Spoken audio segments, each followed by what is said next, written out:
J.V. Stalin. Concerning questions of Leninism. Dedicated to the Leningrad Organization of the Communist Party of the Soviet Union, Bolsheviks. January 25, 1926. Source. Works, Volume 8, January to November, 1926, pages 13 to 96. Publisher. Foreign Languages Publishing House, Moscow, 1954, 1. The definition of Leninism. The pamphlet The Foundations of Leninism contains a definition of Leninism which seems to have received general recognition. It runs as follows. Leninism is Marxism of the era of imperialism and the proletarian revolution. To be more exact, Leninism is the theory and tactics of the proletarian revolution in general, the theory and tactics of the dictatorship of the proletariat in particular. Footnote 1. Is this definition correct? I think it is correct.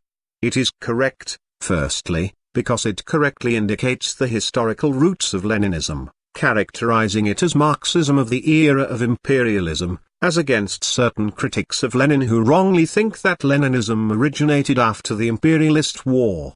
It is correct, secondly, because it correctly notes the international character of Leninism, as against social democracy, which considers that Leninism is applicable only to Russian national conditions. It is correct, thirdly, because it correctly notes the organic connection between Leninism and the teachings of Marx, characterizing Leninism as Marxism of the era of imperialism, as against certain critics of Leninism who consider it not a further development of Marxism, but merely the restoration of Marxism and its application to Russian conditions. All that, one would think, needs no special comment. Nevertheless, it appears that there are people in our party who consider it necessary to define Leninism somewhat differently. Zinoviev, for example, thinks that Leninism is Marxism of the era of imperialist wars and of the world revolution which began directly in a country where the peasantry predominates. What can be the meaning of the words underlined by Zinoviev? What does introducing the backwardness of Russia, its peasant character, into the definition of Leninism mean? It means transforming Leninism from an international proletarian doctrine into a product of specifically Russian conditions. It means playing into the hands of Bauer and Kautsky, who deny that Leninism is suitable for other countries, for countries in which capitalism is more developed. It goes without saying that the peasant question is of very great importance for Russia, that our country is a peasant country. But what significance can this fact have in characterizing the foundations of Leninism? Was Leninism elaborated only on Russian soil, for Russia alone, and not on the soil of imperialism, and for the imperialist countries generally? Do such works of Lenin as imperialism, the highest stage of capitalism, footnote 2. The State and Revolution, footnote 3. The Proletarian Revolution and the Renegade Kautsky, footnote 4. Left-wing communism, an infantile disorder, footnote 5. etc., apply only to Russia, and not to all imperialist countries in general? Is not Leninism a generalization of the experience of the revolutionary movement of all countries? Are not the fundamentals of the theory and tactics of Leninism suitable, are they not obligatory, for the proletarian parties of all countries?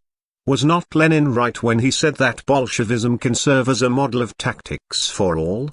See volume 23, page 386. Was not Lenin right when he spoke about the international significance of Soviet power and of the fundamentals of Bolshevik theory and tactics? See volume 25, pages 171 to 72. Are not, for example, the following words of Lenin correct? In Russia, the dictatorship of the proletariat must inevitably differ in certain specific features from that in the advanced countries, owing to the very great backwardness and petty bourgeois character of our country. But the basic forces, and the basic forms of social economy, are the same in Russia as in any capitalist country, so that these specific features can relate only to what is not most important. See volume 24, page 508. But if all that is true, does it not follow that Zinovev's definition of Leninism cannot be regarded as correct? How can this nationally restricted definition of Leninism be reconciled with internationalism? 2. The main thing in Leninism. In the pamphlet The Foundations of Leninism, it stated, "Some think that the fundamental thing in Leninism is the peasant question, that the point of departure of Leninism is the question of the peasantry, of its role, its relative importance. This is absolutely wrong. The fundamental question of Leninism, its point of departure, is not the peasant question, but the question of the dictatorship of the proletariat, of the conditions under which it can be achieved, of the conditions under which it can be consolidated. The peasant question, as the question of the ally of the proletariat in its struggle for power, is a derivative question." Footnote 9. Is this thesis correct? I think it is correct. This thesis follows entirely from the definition of Leninism. Indeed, if Leninism is the theory and tactics of the proletarian revolution, and the basic content of the proletarian revolution is the dictatorship of the proletariat, then it is clear that the main thing in Leninism is the question of the dictatorship of the proletariat. The elaboration of this question, the substantiation and concretization of this question. Nevertheless, Zinoviev evidently does not agree with this thesis. In his article In Memory of Lenin, he says, "As I have already said, the question of the role of the peasantry is the fundamental question of Bolshevism, of Leninism." As you see, Zinoviev's thesis follows entirely from his wrong definition of Leninism. It is therefore as wrong as his definition of Leninism is wrong. Is Lenin's thesis that the dictatorship of the proletariat is the root content of the proletarian revolution correct? See volume 23, page 337, it is unquestionably correct. Is the thesis that Leninism is the theory and tactics of the proletarian revolution correct? I think it is correct. But what follows from this? From this it follows that the fundamental question of Leninism, its point of departure, its foundation, is the question of the dictatorship of the proletariat.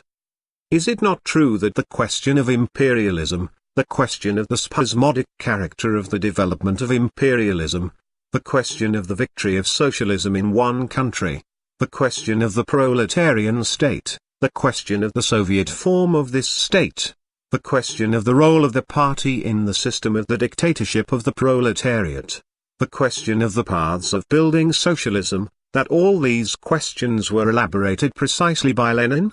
Is it not true that it is precisely these questions that constitute the basis, the foundation of the idea of the dictatorship of the proletariat?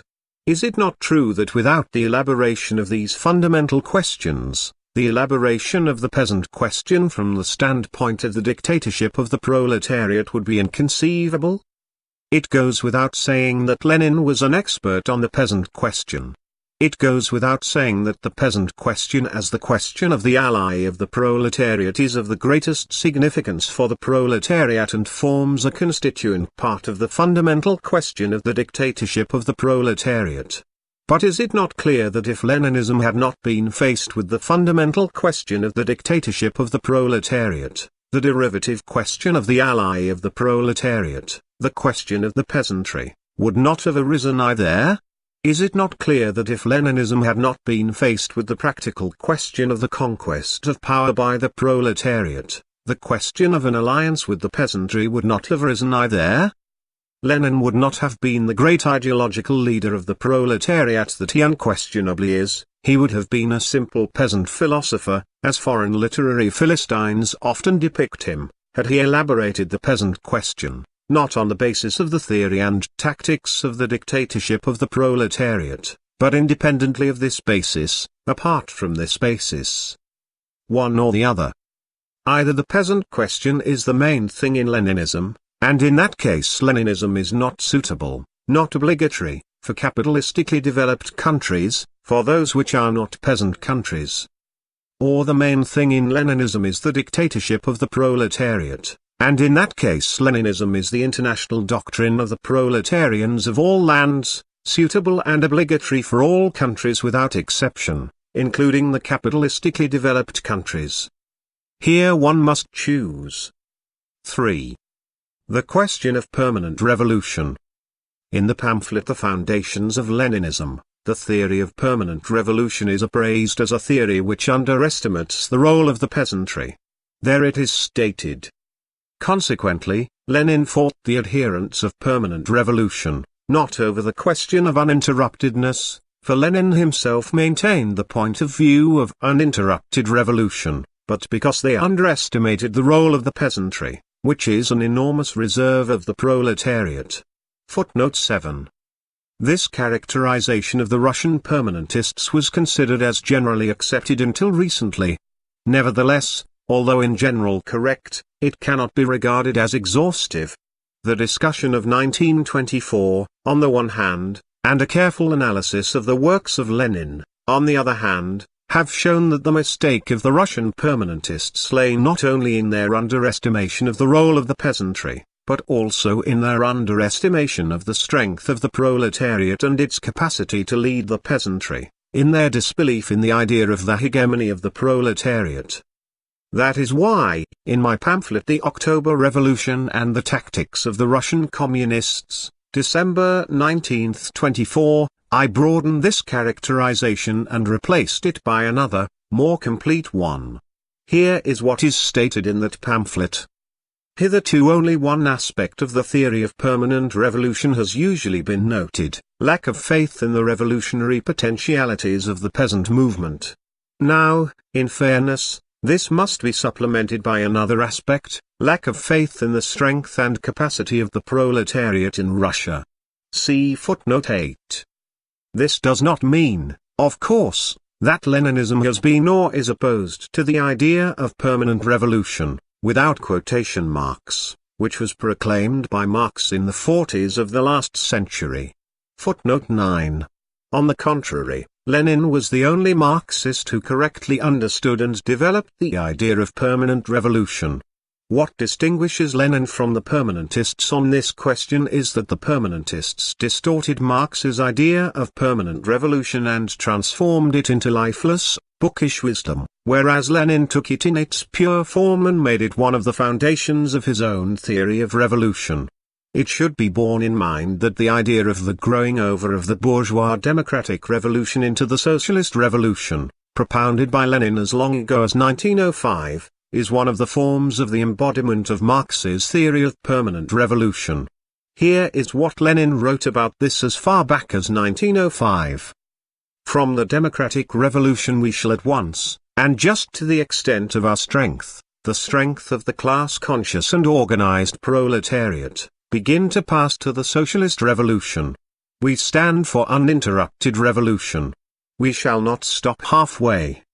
Without succumbing to adventurism or going against our scientific conscience, without striving for cheap popularity, we can and do say only one thing: we shall put every effort into assisting the entire peasantry to carry out the democratic revolution in order thereby to make it easier for us, the party of the proletariat, to pass on, as quickly as possible, to the new and higher task, the socialist revolution. See Volume 8, pages 186 to 87.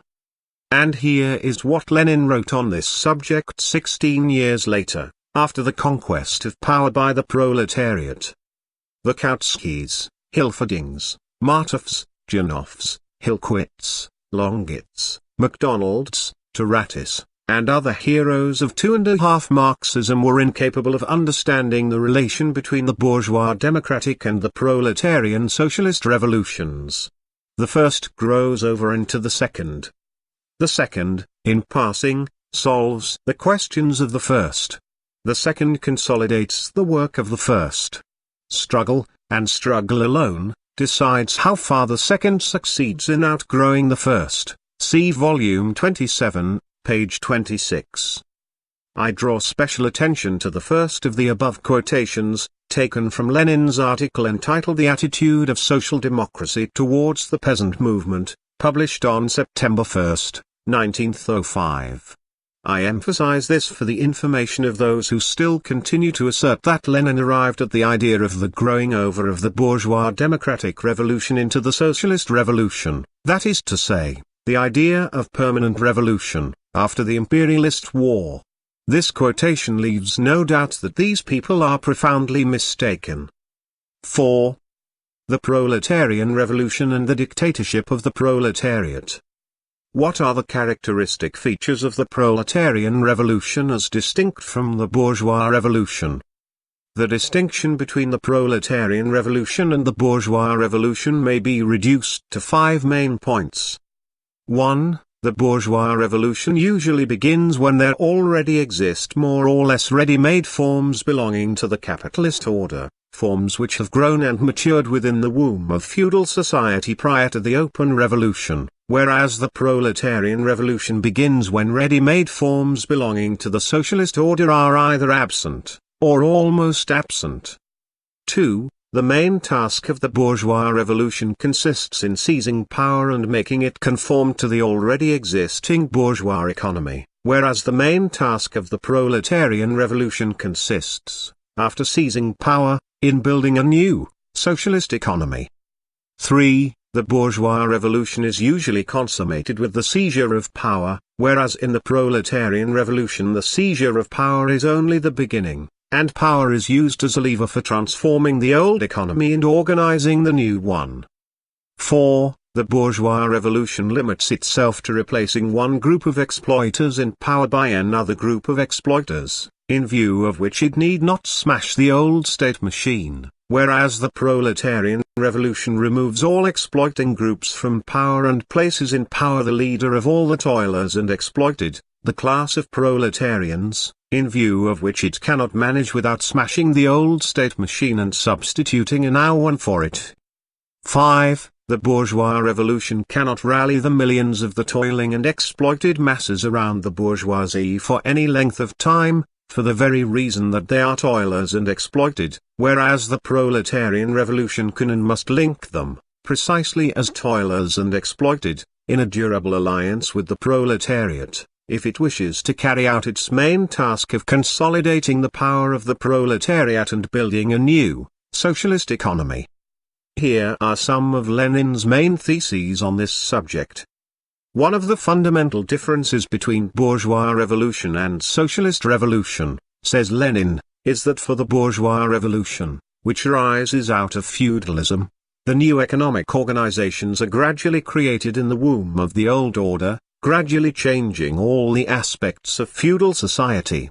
Bourgeois revolution was confronted by only one task, to sweep away, to cast aside, to destroy all the fetters of the preceding society. By fulfilling this task every bourgeois revolution fulfills all that is required of it, it accelerates the growth of capitalism. The socialist revolution is in an altogether different position. The more backward the country which, owing to the zigzags of history, has proved to be the one to start the socialist revolution, the more difficult it is for it to pass from the old capitalist relations to socialist relations. To the tasks of destruction are added new tasks of unprecedented difficulty, organizational tasks, see volume 22, page 315. Had not the popular creative spirit of the Russian Revolution, continues Lenin, which had gone through the great experience of the year 1905, given rise to the Soviets as early as February 1917, they could not under any circumstances have seized power in October, because success depended entirely upon the existence of ready-made organizational forms of a movement embracing millions.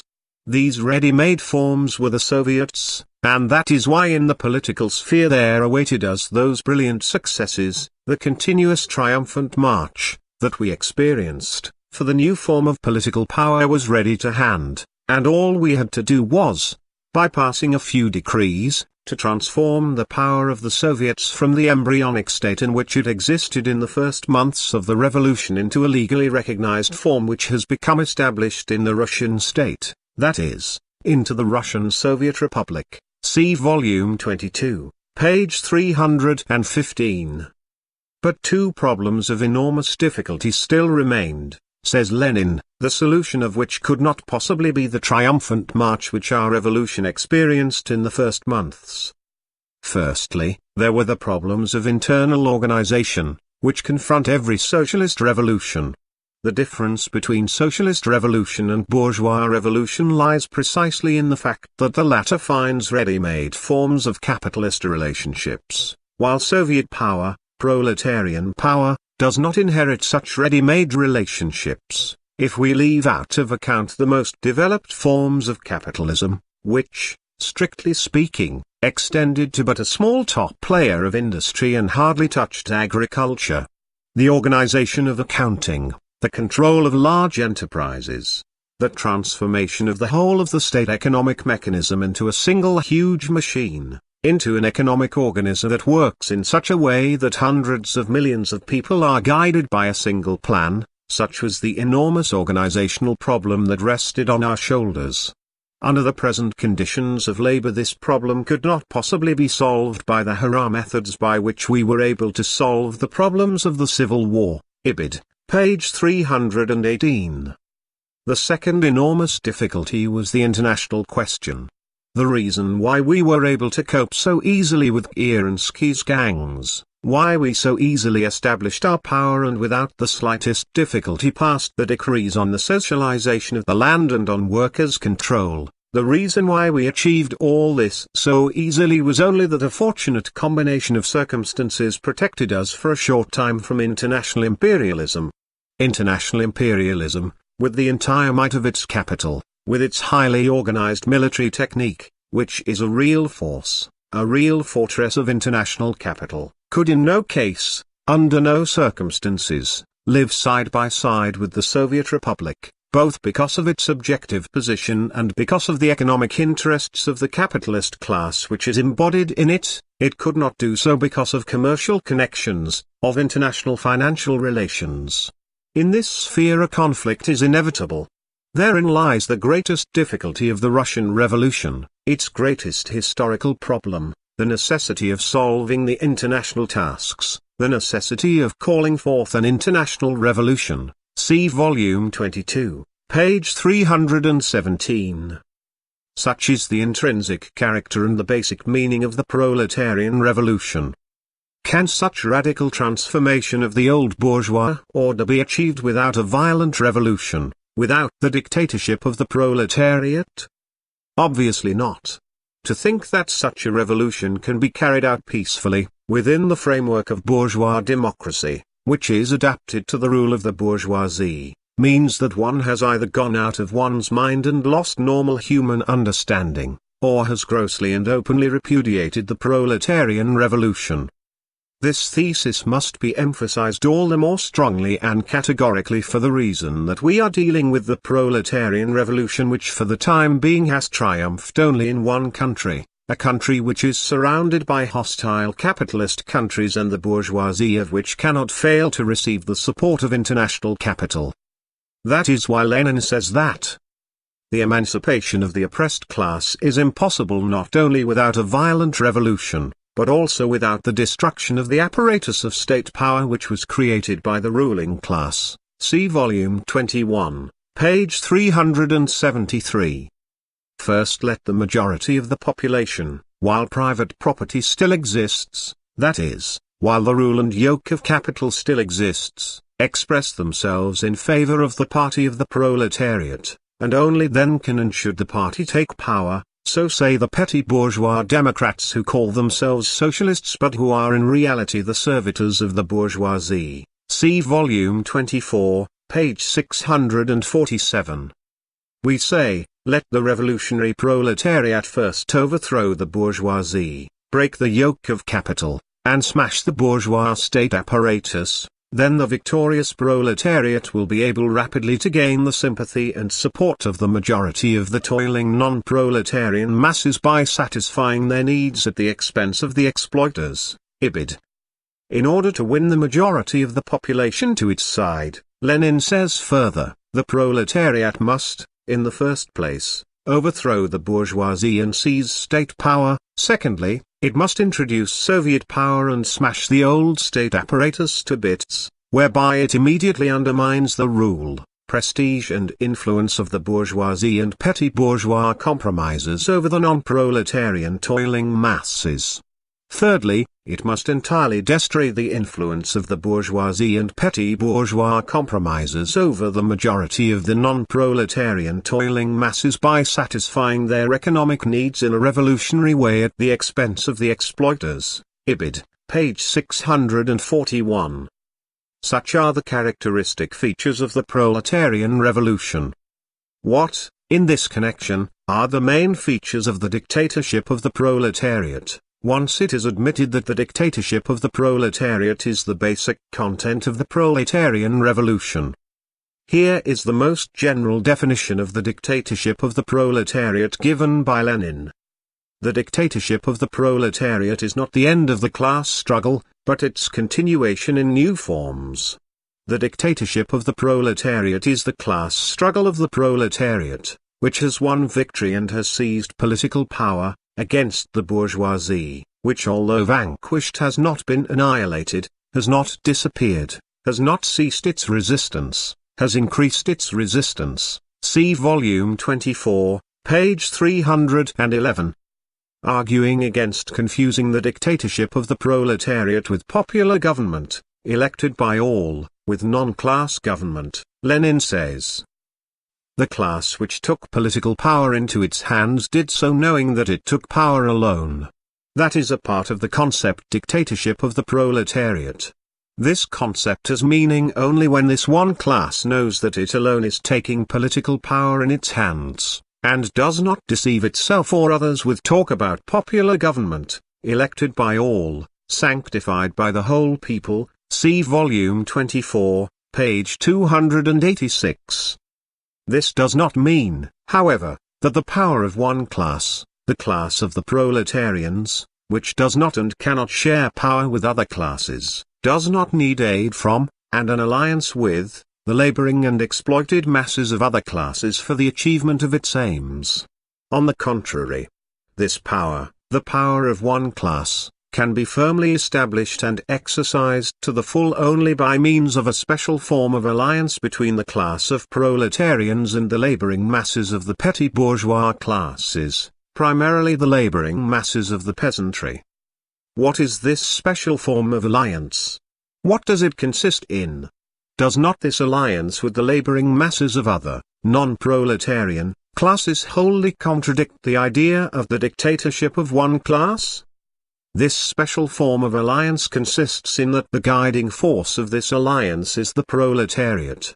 This special form of alliance consists in that the leader of the state, the leader in the system of the dictatorship of the proletariat is one party, the party of the proletariat, the party of the communists, which does not and cannot share leadership with other parties. As you see, the contradiction is only an apparent, a seeming one. The dictatorship of the proletariat, says Lenin, is a special form of class alliance between the proletariat, the vanguard of the working people, and the numerous non-proletarian strata of working people, the petty bourgeoisie, the small proprietors, the peasantry, the intelligentsia, etc., or the majority of these. It is an alliance against capital, an alliance aiming at the complete overthrow of capital, at the complete suppression of the resistance of the bourgeoisie and of any attempt on its part at restoration, an alliance aiming at the final establishment and consolidation of socialism. It is a special type of alliance, which is being built up in special circumstances, namely, in the circumstances of fierce civil war. It is an alliance of the firm supporters of socialism with the latter's wavering allies and sometimes with neutrals. Then instead of an agreement for struggle, the alliance becomes an agreement for neutrality, an alliance between classes which differ economically, politically, socially and ideologically. See volume 24, page 311. In one of his instructional reports, Kamenev, disputing this conception of the dictatorship of the proletariat, states, "The dictatorship is not an alliance of one class with another."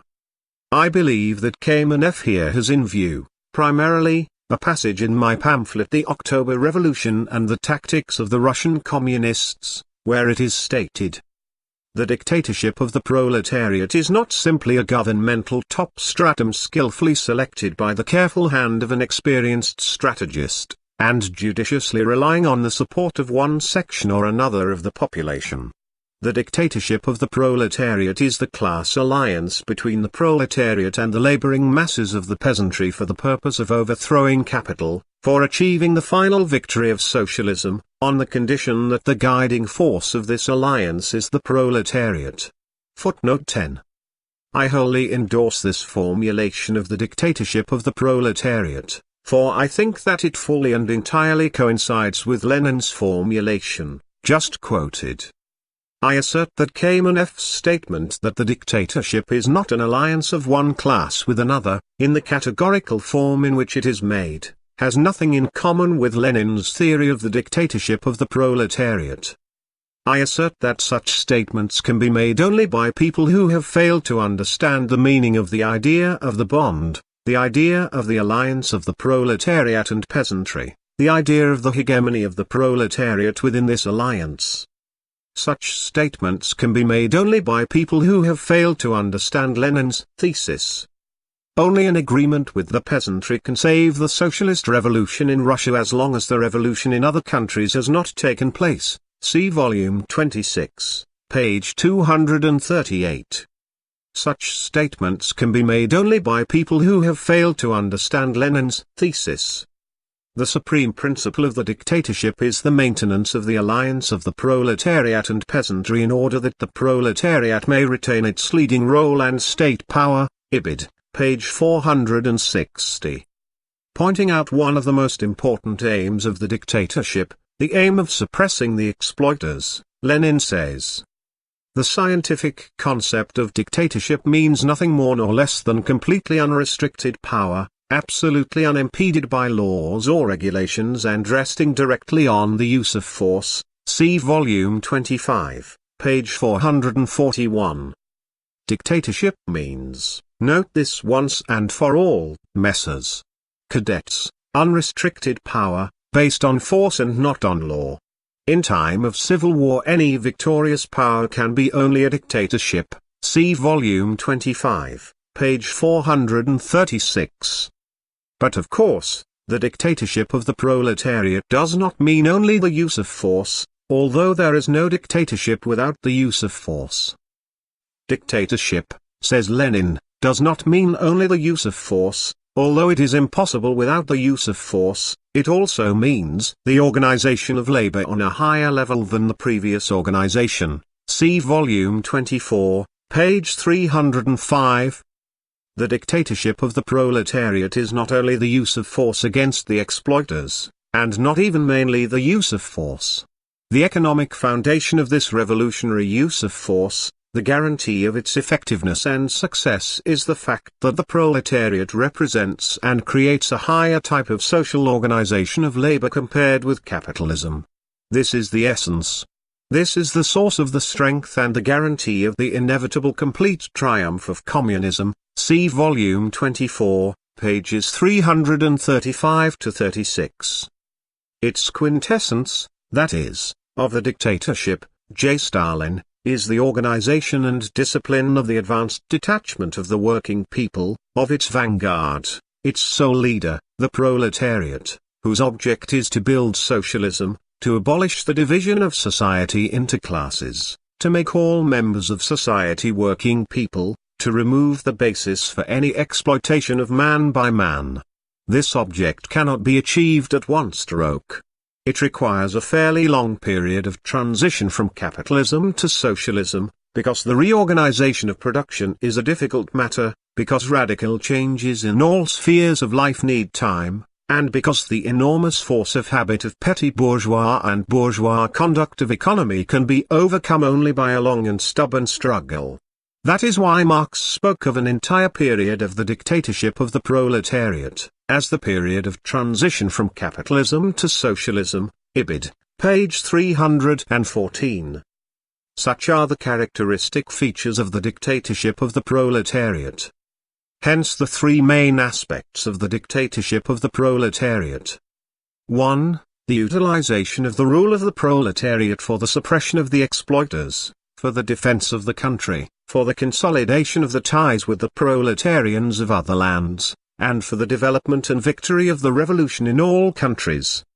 2. The utilization of the rule of the proletariat in order to detach the laboring and exploited masses once and for all from the bourgeoisie, to consolidate the alliance of the proletariat with these masses, to draw these masses into the work of socialist construction, and to ensure the state leadership of these masses by the proletariat. 3. The utilization of the rule of the proletariat for the organization of socialism, for the abolition of classes, for the transition to a society without classes, to a socialist society. The proletarian dictatorship is a combination of all these three aspects. No single one of these aspects can be advanced as the sole characteristic feature of the dictatorship of the proletariat. On the other hand, in the circumstances of capitalist encirclement, the absence of even one of these features is sufficient for the dictatorship of the proletariat to cease being a dictatorship. Therefore, not one of these three aspects can be omitted without running the risk of distorting the concept of the dictatorship of the proletariat. Only all these three aspects taken together give us the complete and finished concept of the dictatorship of the proletariat. The dictatorship of the proletariat has its periods, its special forms, diverse methods of work. During the period of civil war, it is the forcible aspect of the dictatorship that is most conspicuous. But it by no means follows from this that no constructive work is carried on during the period of civil war. Without constructive work it is impossible to wage civil war. During the period of socialist construction, on the other hand, it is the peaceful, organizational and cultural work of the dictatorship, revolutionary law, etc., that are most conspicuous. But, again, it by no means follows from this that the forcible aspect of the dictatorship has ceased to exist or can cease to exist in the period of construction. The organs of suppression, the army and other organizations, are as necessary now, at the time of construction, as they were during the period of civil war. Without these organs, constructive work by the dictatorship with any degree of security would be impossible. It should not be forgotten that for the time being the revolution has been victorious in only one country. It should not be forgotten that as long as capitalist encirclement exists the danger of intervention, with all the consequences resulting from this danger, will also exist. 5. The party and the working class in the system of the dictatorship of the proletariat. I have dealt above with the dictatorship of the proletariat from the point of view of its historical inevitability, from the point of view of its class content, from the point of view of its state nature, and, finally, from the point of view of the destructive and creative tasks which it performs throughout the entire historical period that is termed the period of transition from capitalism to socialism. Now we must say something about the dictatorship of the proletariat from the point of view of its structure, from the point of view of its mechanism, from the point of view of the role and significance of the transmission belts, the levers, and the directing force which in their totality constitute the system of the dictatorship of the proletariat, Lenin, and with the help of which the daily work of the dictatorship of the proletariat is accomplished. What are these transmission belts or levers in the system of the dictatorship of the proletariat? What is this directing force? Why are they needed? The levers or transmission belts are those very mass organizations of the proletariat without the aid of which the dictatorship cannot be realized. The directing force is the advanced detachment of the proletariat, its vanguard, which is the main guiding force of the dictatorship of the proletariat. The proletariat needs these transmission belts, these levers, and this directing force, because without them, in its struggle for victory, it would be a weaponless army in face of organized and armed capital. The proletariat needs these organizations because without them it would suffer inevitable defeat in its fight for the overthrow of the bourgeoisie, in its fight for the consolidation of its rule, in its fight for the building of socialism. The systematic help of these organizations and the directing force of the vanguards are needed because in the absence of these conditions it is impossible for the dictatorship of the proletariat to be at all durable and firm. What are these organizations? Firstly, there are the workers' trade unions, with their central and local ramifications in the shape of a whole series of organizations concerned with production, culture, education, etc. These unite the workers of all trades. They are non-party organizations. The trade unions may be termed the all-embracing organization of the working class, which is in power in our country. They are a school of communism. They promote the best people from their midst for the work of leadership in all branches of administration. They form the link between the advanced and the backward elements in the ranks of the working class. They connect the masses of the workers with the vanguard of the working class. Secondly, there are the Soviets, with their numerous central and local ramifications in the shape of administrative, economic, military, cultural and other state organizations, plus the innumerable mass associations of the working people which have sprung up of their own accord and which encompass these organizations and connect them with the population.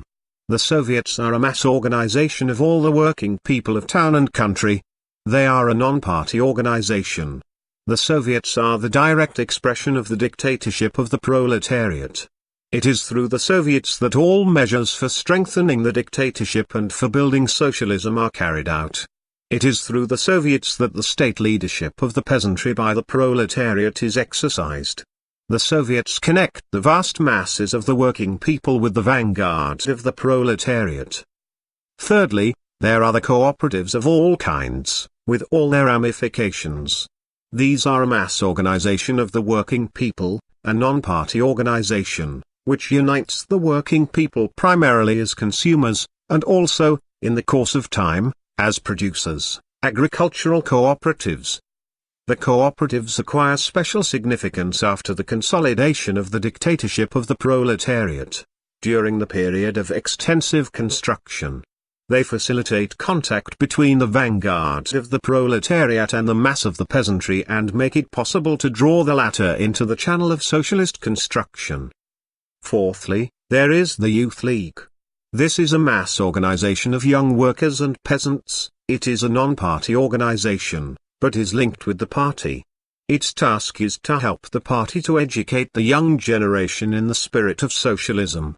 It provides young reserves for all the other mass organizations of the proletariat in all branches of administration. The Youth League has acquired special significance since the consolidation of the dictatorship of the proletariat, in the period of extensive cultural and educational work carried on by the proletariat. Lastly, there is the party of the proletariat, its vanguard. Its strength lies in the fact that it draws into its ranks all the best elements of the proletariat from all the mass organizations of the latter. Its function is to combine the work of all the mass organizations of the proletariat without exception and to direct their activities towards a single goal, the goal of the emancipation of the proletariat. And it is absolutely necessary to combine and direct them towards a single goal, for otherwise unity in the struggle of the proletariat is impossible, for otherwise the guidance of the proletarian masses in their struggle for power, in their struggle for building socialism, is impossible. But, only the vanguard of the proletariat, its party, is capable of combining and directing the work of the mass organizations of the proletariat. Only the party of the proletariat, only the Communist Party, is capable of fulfilling this role of main leader in the system of the dictatorship of the proletariat. Why? Because, in the first place, it is the rallying center of the finest elements in the working class, who have direct connections with the non-party organizations of the proletariat and very frequently lead them, because, secondly, the party, as the rallying center of the finest members of the working class, is the best school for training leaders of the working class, capable of directing every form of organization of their class, because, thirdly, the party, as the best school for training leaders of the working class, is, by reason of its experience and prestige, the only organization capable of centralizing the leadership of the struggle of the proletariat, thus transforming each and every non-party organization of the working class into an auxiliary body and transmission belt linking the party with the class. See the foundations of Leninism. Footnote 11. The party is the main guiding force in the system of the dictatorship of the proletariat. The party is the highest form of class organization of the proletariat, Lenin. To sum up, the trade unions, as the mass organization of the proletariat, linking the party with the class primarily in the sphere of production, the Soviets, as the mass organization of the working people, linking the party with the latter primarily in the sphere of state administration, the cooperatives, as the mass organization mainly of the peasantry, linking the party with the peasant masses primarily in the economic sphere, in the sphere of drawing the peasantry into the work of socialist construction, the Youth League, as the mass organization of young workers and peasants, whose mission it is to help the vanguard of the proletariat in the socialist education of the new generation and in training young reserves, and, finally, the party, as the main directing force in the system of the dictatorship of the proletariat, whose mission it is to lead all these mass organizations. Such, in general, is the picture of the mechanism of the dictatorship. The picture of the system of the dictatorship of the proletariat. Without the party as the main guiding force, it is impossible for the dictatorship of the proletariat to be at all durable and firm. Thus, in the words of Lenin, taken as a whole, we have a formally non-communist, flexible and relatively wide, and very powerful proletarian apparatus, by means of which the party is closely linked with the class and with the masses, and by means of which, under the leadership of the party, the dictatorship of the class is exercised. See volume 25, page 192. Of course, this must not be understood in the sense that the party can or should take the place of the trade unions, the Soviets, and the other mass organizations. The party exercises the dictatorship of the proletariat. However, it exercises it not directly, but with the help of the trade unions, and through the Soviets and their ramifications. Without these transmission belts, it would be impossible for the dictatorship to be at all firm. It is impossible to exercise the dictatorship, says Lenin, without having a number of transmission belts from the vanguard to the mass of the advanced class, and from the latter to the mass of the working people. See volume 26, page 65. The party, so to speak, draws into its ranks the vanguard of the proletariat, and this vanguard exercises the dictatorship of the proletariat. Without a foundation like the trade unions, the dictatorship cannot be exercised, state functions cannot be fulfilled.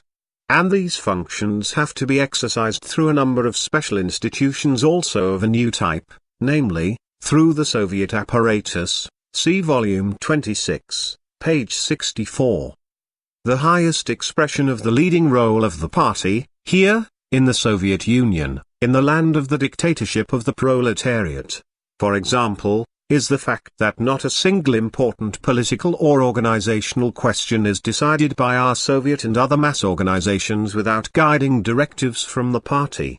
In this sense it could be said that the dictatorship of the proletariat is, in essence, the dictatorship of its vanguard, the dictatorship of its party, as the main guiding force of the proletariat. Here is what Lenin said on this subject at the Second Congress of the Comintern. Footnote 12. Tanner says that he stands for the dictatorship of the proletariat, but the dictatorship of the proletariat is not conceived quite in the same way as we conceive it. He says that by the dictatorship of the proletariat we mean, in essence, the dictatorship of its organized and class-conscious minority.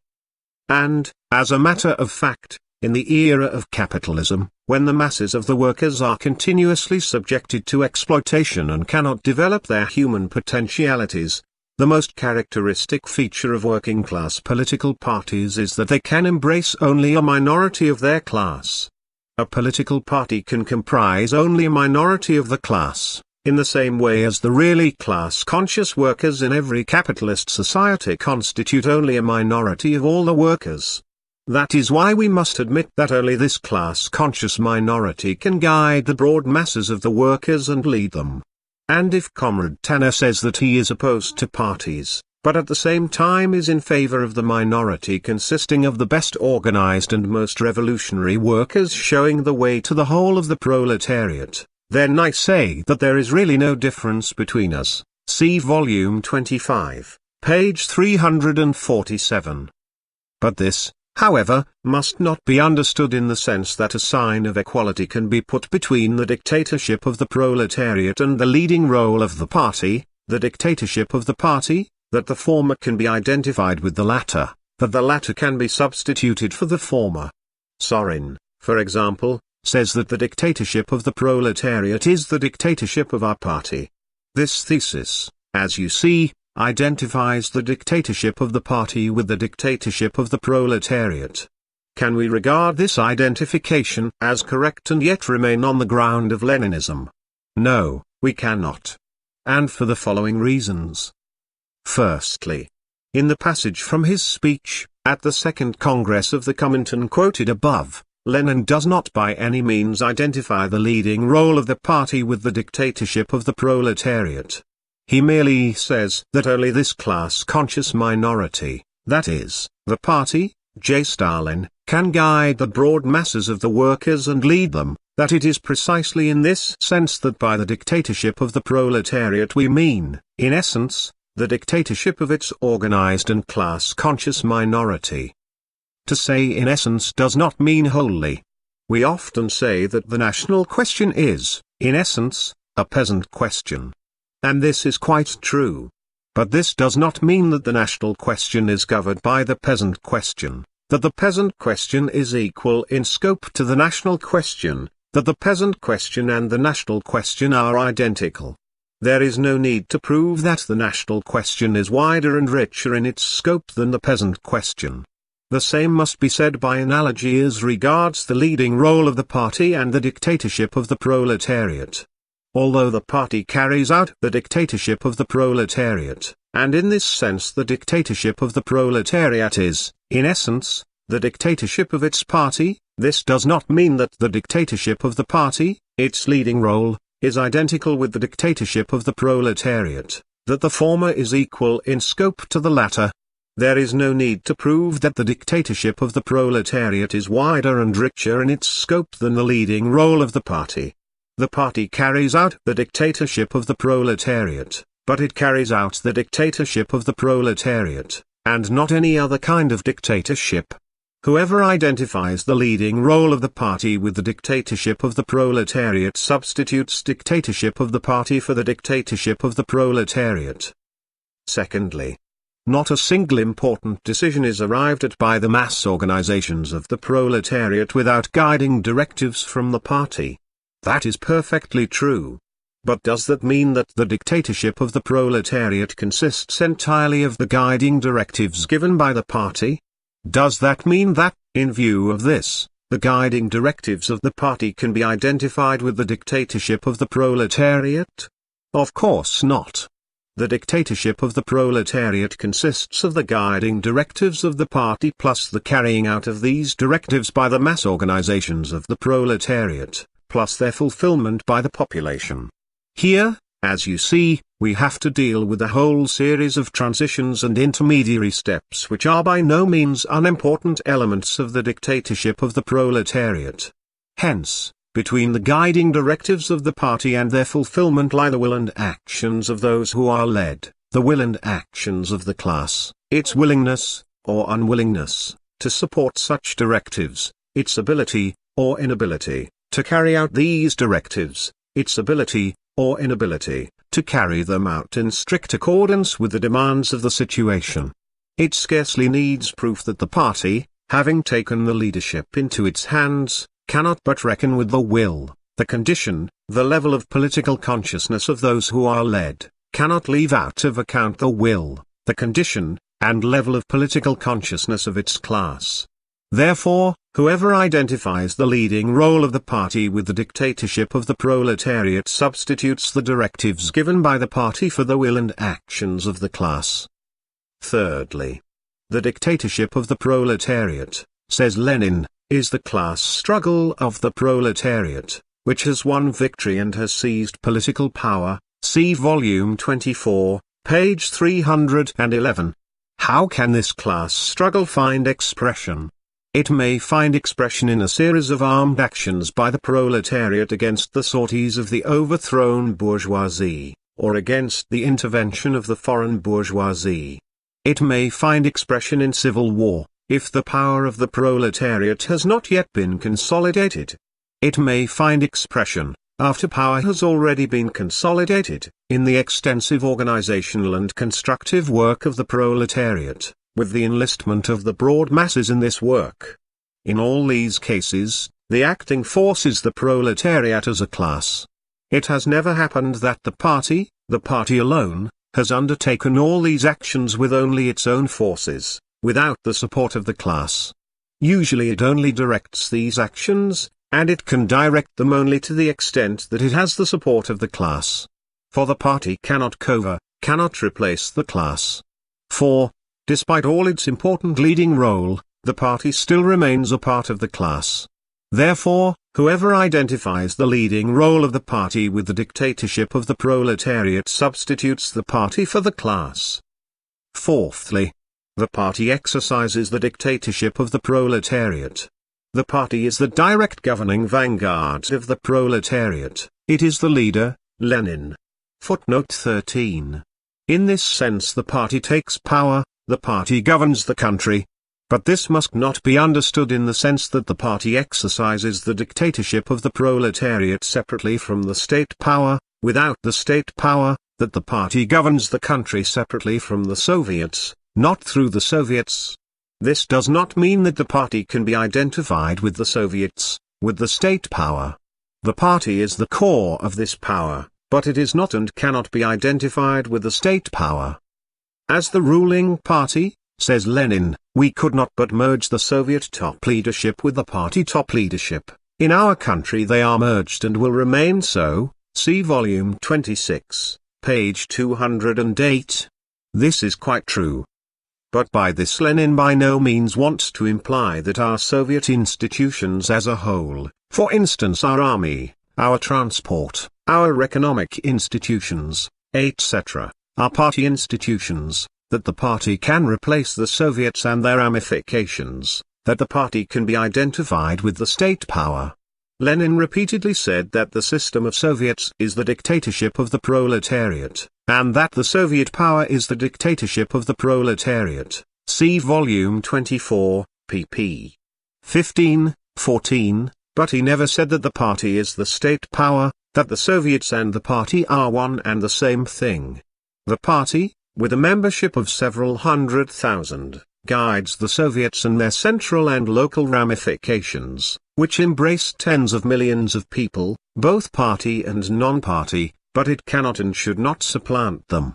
That is why Lenin says that the dictatorship is exercised by the proletariat organized in the Soviets, the proletariat led by the Communist Party of Bolsheviks, that all the work of the party is carried on through the Soviets, which embrace the laboring masses irrespective of occupation. See volume 25, pages 192, 193, and that the dictatorship has to be exercised through the Soviet apparatus. See volume 25-1, page 64. Therefore, whoever identifies the leading role of the party with the dictatorship of the proletariat substitutes the party for the Soviets, that is, for the state power. Fifthly, the concept of dictatorship of the proletariat is a state concept. The dictatorship of the proletariat necessarily includes the concept of force. There is no dictatorship without the use of force, if dictatorship is to be understood in the strict sense of the word. Lenin defines the dictatorship of the proletariat as power based directly on the use of force. See volume 19, page 315. Hence, to talk about dictatorship of the party in relation to the proletarian class, and to identify it with the dictatorship of the proletariat, is tantamount to saying that in relation to its class the party must be not only a guide, not only a leader and teacher, but also a sort of dictator employing force against it, which, of course, is quite incorrect. Therefore, whoever identifies dictatorship of the party with the dictatorship of the proletariat tacitly proceeds from the assumption that the prestige of the party can be built up on force employed against the working class, which is absurd and quite incompatible with Leninism. The prestige of the party is sustained by the confidence of the working class. And the confidence of the working class is gained not by force only kills it, but by the party's correct theory, by the party's correct policy, by the party's devotion to the working class, by its connection with the masses of the working class, by its readiness and ability to convince the masses of the correctness of its slogans. What, then, follows from all this? From this it follows that 1. Lenin uses the word dictatorship of the party not in the strict sense of the word, power based on the use of force, but in the figurative sense, in the sense of its undivided leadership. 2. Whoever identifies the leadership of the party with the dictatorship of the proletariat distorts Lenin, wrongly attributing to the party the function of employing force against the working class as a whole. 3. Whoever attributes to the party the function, which it does not possess, of employing force against the working class as a whole, violates the elementary requirements of correct mutual relations between the vanguard and the class, between the party and the proletariat. Thus, we have come right up to the question of the mutual relations between the party and the class, between party and non-party members of the working class. Lenin defines these mutual relations as mutual confidence between the vanguard of the working class and the mass of the workers, see volume 26, page 235. What does this mean? It means, firstly, that the party must closely heed the voice of the masses, that it must pay careful attention to the revolutionary instinct of the masses, that it must study the practice of the struggle of the masses and on this basis test the correctness of its own policy, that, consequently, it must not only teach the masses, but also learn from them. It means, secondly, that the party must day by day win the confidence of the proletarian masses, that it must by its policy and work secure support of the masses, that it must not command but primarily convince the masses, helping them to realize through their own experience the correctness of the policy of the party, that, consequently, it must be the guide, the leader and teacher of its class. To violate these conditions means to upset the correct mutual relations between the vanguard and the class, to undermine mutual confidence, to shatter both class and party discipline. Certainly, says Lenin, almost everyone now realizes that the Bolsheviks could not have maintained themselves in power for 2.5 months, let alone 2.5 years, without the strictest, truly iron discipline in our party, and without the fullest and unreserved support of the latter by the whole mass of the working class, that is, by all its thinking, honest, self-sacrificing and influential elements, capable of leading or of carrying with them the backward strata, see volume 25, page 173. The dictatorship of the proletariat, says Lenin further, is a stubborn struggle, bloody and bloodless, violent and peaceful, military and economic, educational and administrative, against the forces and traditions of the old society. The force of habit of millions and tens of millions is a most terrible force.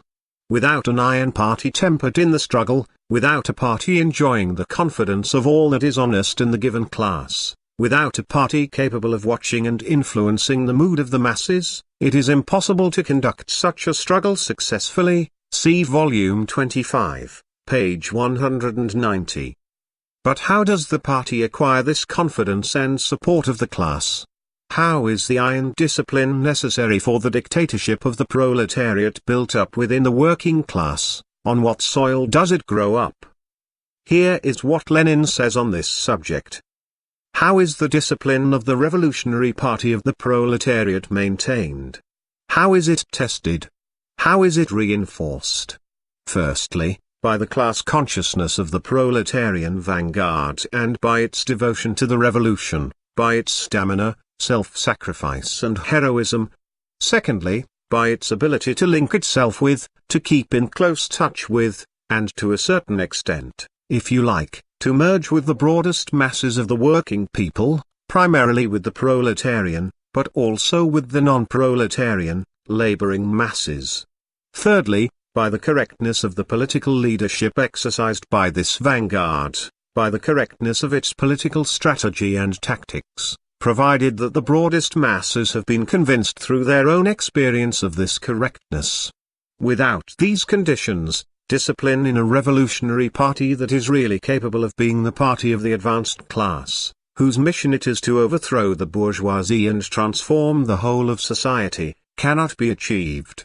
Without these conditions, attempts to establish discipline inevitably become a cipher, an empty phrase, mere affectation. On the other hand, these conditions cannot arise all at once. They are created only by prolonged effort and hard-won experience. Their creation is facilitated only by correct revolutionary theory, which, in its turn, is not a dogma, but assumes final shape only in close connection with the practical activity of a truly mass and truly revolutionary movement. See volume 25, page 174. And further. Victory over capitalism requires the correct correlation between the leading, communist, party, the revolutionary class, the proletariat, and the masses, that is, the working people and exploited as a whole. Only the Communist Party, if it is really the vanguard of the revolutionary class, if it contains all the best representatives of that class, if it consists of fully class-conscious and devoted communists who have been educated and steeled by the experience of stubborn revolutionary struggle, if this party has succeeded in linking itself inseparably with the whole life of its class and, through it, with the whole mass of exploited, and if it has succeeded in inspiring the complete confidence of this class and this mass, only such a party is capable of leading the proletariat in the most ruthless, resolute and final struggle against all the forces of capitalism.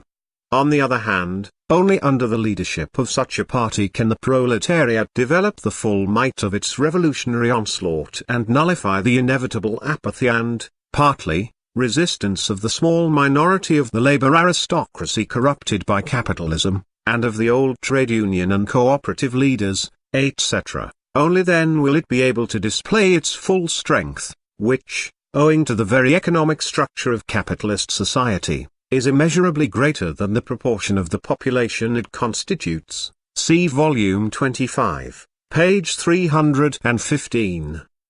From these quotations it follows that 1.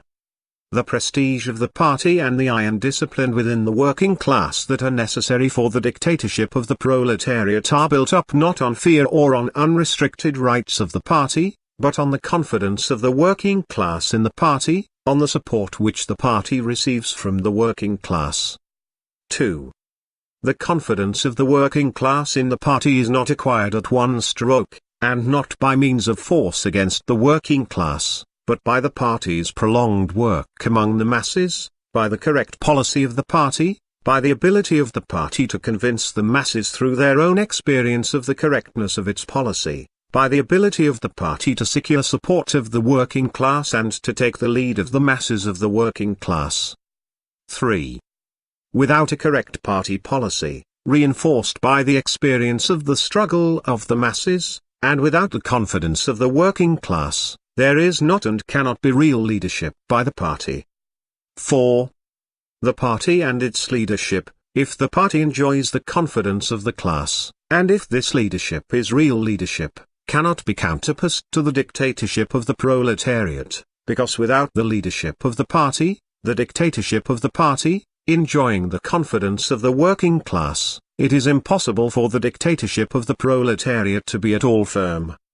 Without these conditions, the prestige of the party and iron discipline within the working class are either empty phrases or boastfulness and adventurism. It is impossible to counterpoise the dictatorship of the proletariat to the leadership, the dictatorship, of the party. It is impossible because the leadership of the party is the principal thing in the dictatorship of the proletariat. If we have in mind a dictatorship that is at all firm and complete, and not one like the Paris Commune, for instance, which was neither a complete nor a firm dictatorship. It is impossible because the dictatorship of the proletariat and the leadership of the party lie, as it were, on the same line of activity, operate in the same direction. The mere presentation of the question, says Lenin, dictatorship of the party or dictatorship of the class? Dictatorship, party, of the leaders or dictatorship, party, of the masses? Testifies to the most incredible and hopeless confusion of thought. Everyone knows that the masses are divided into classes that usually, and in the majority of cases, at least in modern civilized countries, classes are led by political parties, that political parties, as a general rule, are directed by more or less stable groups composed of the most authoritative, influential and experienced members, who are elected to the most responsible positions and are called leaders. To go so far as to counterpose, in general, dictatorship of the masses to dictatorship of the leaders is ridiculously absurd and stupid. See Volume 25, pp. 187, 188. That is absolutely correct. But that correct statement proceeds from the premise that correct mutual relations exist between the vanguard and the masses of the workers, between the party and the class. It proceeds from the assumption that the mutual relations between the vanguard and the class remain, so to say, normal, remain within the bounds of mutual confidence. But what if the correct mutual relations between the vanguard and the class, the relations of mutual confidence between the party and the class are upset? What if the party itself begins, in some way or other, to counterpose itself to the class, thus upsetting the foundations of its correct mutual relations with the class, thus upsetting the foundations of mutual confidence? Are such cases at all possible? Yes, they are. They are possible. 1. If the party begins to build its prestige among the masses, not on its work and on the confidence of the masses, but on its unrestricted rights. 2. If the party's policy is obviously wrong and the party is unwilling to reconsider and rectify its mistake. 3. If the party's policy is correct on the whole but the masses are not yet ready to make it their own, and the party is either unwilling or unable to bide its time so as to give the masses an opportunity to become convinced through their own experience that the party's policy is correct, and seeks to impose it on the masses. The history of our party provides a number of such cases. Various groups and factions in our party have come to grief and disappeared because they violated one of these three conditions, and sometimes all these conditions taken together. But it follows from this that counterposing the dictatorship of the proletariat to the dictatorship, leadership, of the party can be regarded as incorrect only. 1. If by dictatorship of the party in relation to the working class we mean not a dictatorship in the proper sense of the word, power based on the use of force, but the leadership of the party, which precludes the use of force against the working class as a whole, against its majority, precisely as Lenin meant it. 2. If the party has the qualifications to be the real leader of the class, that is, if the party's policy is correct, if this policy accords with the interests of the class. 3. If the class, if the majority of the class, accepts that policy, makes that policy its own, becomes convinced, as a result of the work of the party, that that policy is correct, has confidence in the party and supports it. The violation of these conditions inevitably gives rise to a conflict between the party and the class, to a split between them, to their being counterposed to each other. Can the party's leadership be imposed on the class by force? No, it cannot. At all events, such a leadership cannot be at all durable. If the party wants to remain the party of the proletariat, it must know that it is, primarily and principally, the guide, the leader, the teacher of the working class. We must not forget what Lenin said on this subject in his pamphlet The State and Revolution. By educating the Workers' Party, Marxism educates the vanguard of the proletariat, which is capable of taking power and of leading the whole people to socialism, of directing and organizing the new order, of being the teacher, the guide, the leader. Footnote 39. Of all the toilers and exploited in building up their social life without the bourgeoisie and against the bourgeoisie, see volume 21, page 386. Can one consider the party as the real leader of the class if its policy is wrong, if its policy comes into collision with the interests of the class? Of course not. In such cases the party, if it wants to remain the leader, must reconsider its policy, must correct its policy, must acknowledge its mistake and correct it. In confirmation of this thesis one could cite, for example, such a fact from the history of our party as the period of the abolition of the surplus appropriation system, when the masses of workers and peasants were obviously discontented with our policy and when the party openly and honestly decided to reconsider this policy. Here is what Lenin said at the time, at the 10th Party Congress, on the question of abolishing the surplus appropriation system and introducing the new economic policy. We must not try to conceal anything, but must say straightforwardly that the peasantry is not satisfied with the form of relations that has been established with it, that it does not want this form of relations and will not go on living in this way. That is indisputable. It has definitely expressed this will. This is the will of the vast mass of the laboring population. We must reckon with this, and we are sufficiently sober politicians to say straightforwardly, let us reconsider our policy towards the peasantry. See volume 26, page 238. Can one consider that the party should take the initiative and leadership in organizing decisive actions by the masses merely on the ground that its policy is correct on the whole, if that policy does not yet meet the confidence and support of the class because, say, of the latter's political backwardness, if the party has not yet succeeded in convincing the class of the correctness of its policy because, say, events have not yet matured? No, one cannot. In such cases the party, if it wants to be a real leader, must know how to bide its time, must convince the masses that its policy is correct, must help the masses to become convinced through their own experience that this policy is correct. If the revolutionary party, says Lenin, has not a majority in the advanced detachments of the revolutionary classes and in the country, an uprising is out of the question. See volume 21, page 282. Revolution is impossible without a change in the views of the majority of the working class, and this change is brought about by the political experience of the masses. See volume 25, page 221. The proletarian vanguard has been won over ideologically. That is the main thing. Without this not even the first step towards victory can be made. But it is still a fairly long way from victory. Victory cannot be won with the vanguards alone.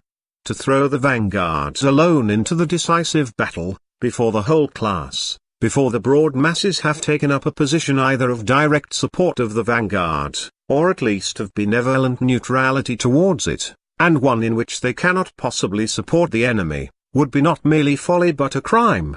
And in order that actually the whole class, that actually the broad masses of the working people and those oppressed by capital may take up such a position, propaganda and agitation alone are not enough. For this the masses must have their own political experience. Ibid, page 228. We know that this is precisely how our party acted during the period from Lenin's April theses to the October uprising of 1917. And it was precisely because it acted according to these directives of Lenin's that it was successful in the uprising. Such, basically, are the conditions for correct mutual relations between the vanguard and the class. What does leadership mean when the policy of the party is correct and the correct relations between the vanguard and the class are not upset? Leadership under these circumstances means the ability to convince the masses of the correctness of the party's policy, the ability to put forward and to carry out such slogans as bring the masses to the party's positions and help them to realize through their own experience the correctness of the party's policy, the ability to raise the masses to the party's level of political consciousness, and thus secure support of the masses and their readiness for the decisive struggle. Therefore, the method of persuasion is the principal method of the party's leadership of the working class. If we, in Russia today, says Lenin, after 2.5 years of unprecedented victories over the bourgeoisie of Russia and the Entente, were to make recognition of the dictatorship a condition of trade union membership, we should be committing a folly, we should be damaging our influence over the masses, we should be helping the Mensheviks. For the whole task of the communists is to be able to convince the backward elements, to be able to work among them, and not to fence themselves off from them by artificial and childishly left slogans. See volume 25, page 197. This, of course, must not be understood in the sense that the party must convince all the workers, down to the last man, and that only after this is it possible to proceed to action, that only after this is it possible to start operations. Not at all. It only means that before entering upon decisive political actions the party must, by means of prolonged revolutionary work, secure for itself the support of the majority of the masses of the workers, or at least the benevolent neutrality of the majority of the class.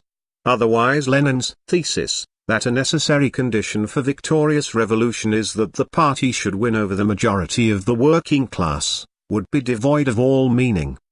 Well, and what is to be done with the minority, if it does not wish, if it does not agree voluntarily to submit to the will of the majority? Can the party, must the party, enjoying the confidence of the majority, compel the minority to submit to the will of the majority? Yes, it can and it must. Leadership is ensured by the method of persuading the masses, as the principal method by which the party influences the masses. This, however, does not preclude, but presupposes, the use of coercion, if such coercion is based on confidence in the party and support for it on the part of the majority of the working class, if it is applied to the minority after the party has convinced the majority. It would be well to recall the controversies around this subject that took place in our party during the discussion on the trade union question. What was the mistake of the opposition, the mistake of the Sektoran, footnote 14? At that time? Was it that the opposition then considered it possible to resort to coercion? No. It was not that. The mistake of the opposition at the time was that, being unable to convince the majority of the correctness of its position, having lost the confidence of the majority, it nevertheless began to apply coercion, began to insist on shaking up those who enjoyed the confidence of the majority. Here is what Lenin said at that time, at the 10th Congress of the party, in his speech on the trade unions. In order to establish mutual relations and mutual confidence between the vanguards of the working class and the masses of the workers, it was necessary, if the Sektoran had made a mistake, to correct this mistake. But when people begin to defend this mistake, it becomes a source of political danger. Had not the utmost possible been done in the way of democracy in heeding the moods expressed here by Kutuzov, we would have met with political bankruptcy. First we must convince, and then coerce. We must at all costs first convince, and then coerce. We were not able to convince the broad masses, and we upset the correct relations between the vanguard and the masses. See volume 26, page 235. Lenin says the same thing in his pamphlet on the trade unions. Footnote 15. We applied coercion correctly and successfully only when we were able to create beforehand a basis of conviction for it. Ibid, page 74. And that is quite true, for without those conditions no leadership is possible. For only in that way can we ensure unity of action in the party, if we are speaking of the party, or unity of action of the class, if we are speaking of the class as a whole. Without this there is splitting, confusion and demoralization in the ranks of the working class. Such in general are the fundamentals of correct leadership of the working class by the party. Any other conception of leadership is syndicalism, anarchism, bureaucracy, anything you please, but not Bolshevism, not Leninism. The dictatorship of the proletariat cannot be counterposed to the leadership, dictatorship, of the party if correct mutual relations exist between the party and the working class, between the vanguard and the masses of the workers. But from this it follows that it is all the more impermissible to identify the party with the working class, the leadership, dictatorship, of the party with the dictatorship of the working class. On the ground that the dictatorship of the party cannot be counterposed to the dictatorship of the proletariat, Sorin arrived at the wrong conclusion that the dictatorship of the proletariat is the dictatorship of our party. But Lenin not only speaks of the impermissibility of such counterposition, he also speaks of the impermissibility of counterposing the dictatorship of the masses to the dictatorship of the leaders. Would you, on this ground, have us identify the dictatorship of leaders with the dictatorship of the proletariat? If we took that line, we would have to say that the dictatorship of the proletariat is the dictatorship of our leaders. But it is precisely to this absurdity that we are led, properly speaking, by the policy of identifying the dictatorship of the party with the dictatorship of the proletariat. Where does Zinoviev stand on this subject? In essence, Zinoviev shares Sorin's point of view of identifying the dictatorship of the party with the dictatorship of the proletariat, with the difference, however, that Sorin expresses himself more openly and clearly, whereas Zinoviev wriggles. One need only take, for instance, the following passage in Zinoviev's book Leninism to be convinced of this. What, says Zinoviev, is the system existing in the USSR from the standpoint of its class content? It is the dictatorship of the proletariat. What is the direct mainspring of power in the USSR who exercises the power of the working class? The Communist Party. In this sense, we have the dictatorship of the party. What is the juridical form of power in the USSR? What is the new type of state system that was created by the October Revolution? The Soviet system. The one does not in the least contradict the other. That the one does not contradict the other is, of course, correct if by the dictatorship of the party in relation to the working class as a whole we mean the leadership of the party. But, how is it possible, on this ground, to place a sign of equality between the dictatorship of the proletariat and the dictatorship of the party, between the Soviet system and the dictatorship of the party? Lenin identified the system of Soviets with the dictatorship of the proletariat, and he was right, for the Soviets, our Soviets, are organizations which rally the laboring masses around the proletariat under the rally of the party. But when, where, and in which of his writings did Lenin place a sign of equality between the dictatorship of the party and the dictatorship of the proletariat, between the dictatorship of the party and the system of Soviets, as Zinoviev does now? Neither the leadership, dictatorship, of the party nor the leadership, dictatorship, of the leaders contradicts the dictatorship of the proletariat. Would you, on this ground, have us proclaim that our country is the country of the dictatorship of the proletariat, that is to say, the country of the dictatorship of the party, that is to say, the country of the dictatorship of the leaders? And yet the principle of identifying the dictatorship of the party with the dictatorship of the proletariat, which Zinoviev enunciates surreptitiously and uncourageously, leads precisely to this absurdity. In Lenin's numerous works I have been able to note only 5 cases in which he touches, in passing, on the question of the dictatorship of the party. The first case is in his controversy with the socialist revolutionaries and the Mensheviks, where he says, "When we are approached with the dictatorship of one party, and when, as you have heard, a proposal is made to establish a united socialist front, we reply, yes, the dictatorship of one party. We stand by it, and cannot depart from it, for it is that party which, in the course of decades, has won the position of vanguard of the whole factory and industrial proletariat." See volume 24, page 423. The second case is in his letter to the workers and peasants in connection with the victory over Kolchak, in which he says, "Some people, especially the Mensheviks and the socialist revolutionaries, all of them, even the lefts among them, are trying to scare the peasants with the bogey of the dictatorship of one party, the party of Bolsheviks, communists." The peasants have learned from the instance of Kolchak not to be afraid of this bogey. Either the dictatorship, that is, iron rule, of the landlords and capitalists, or the dictatorship of the working class. See volume 24, page 436. The third case is Lenin's speech at the Second Congress of the Comintern in his controversy with Tanner. I have quoted it above.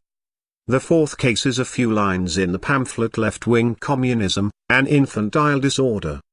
The passages in question have already been quoted above.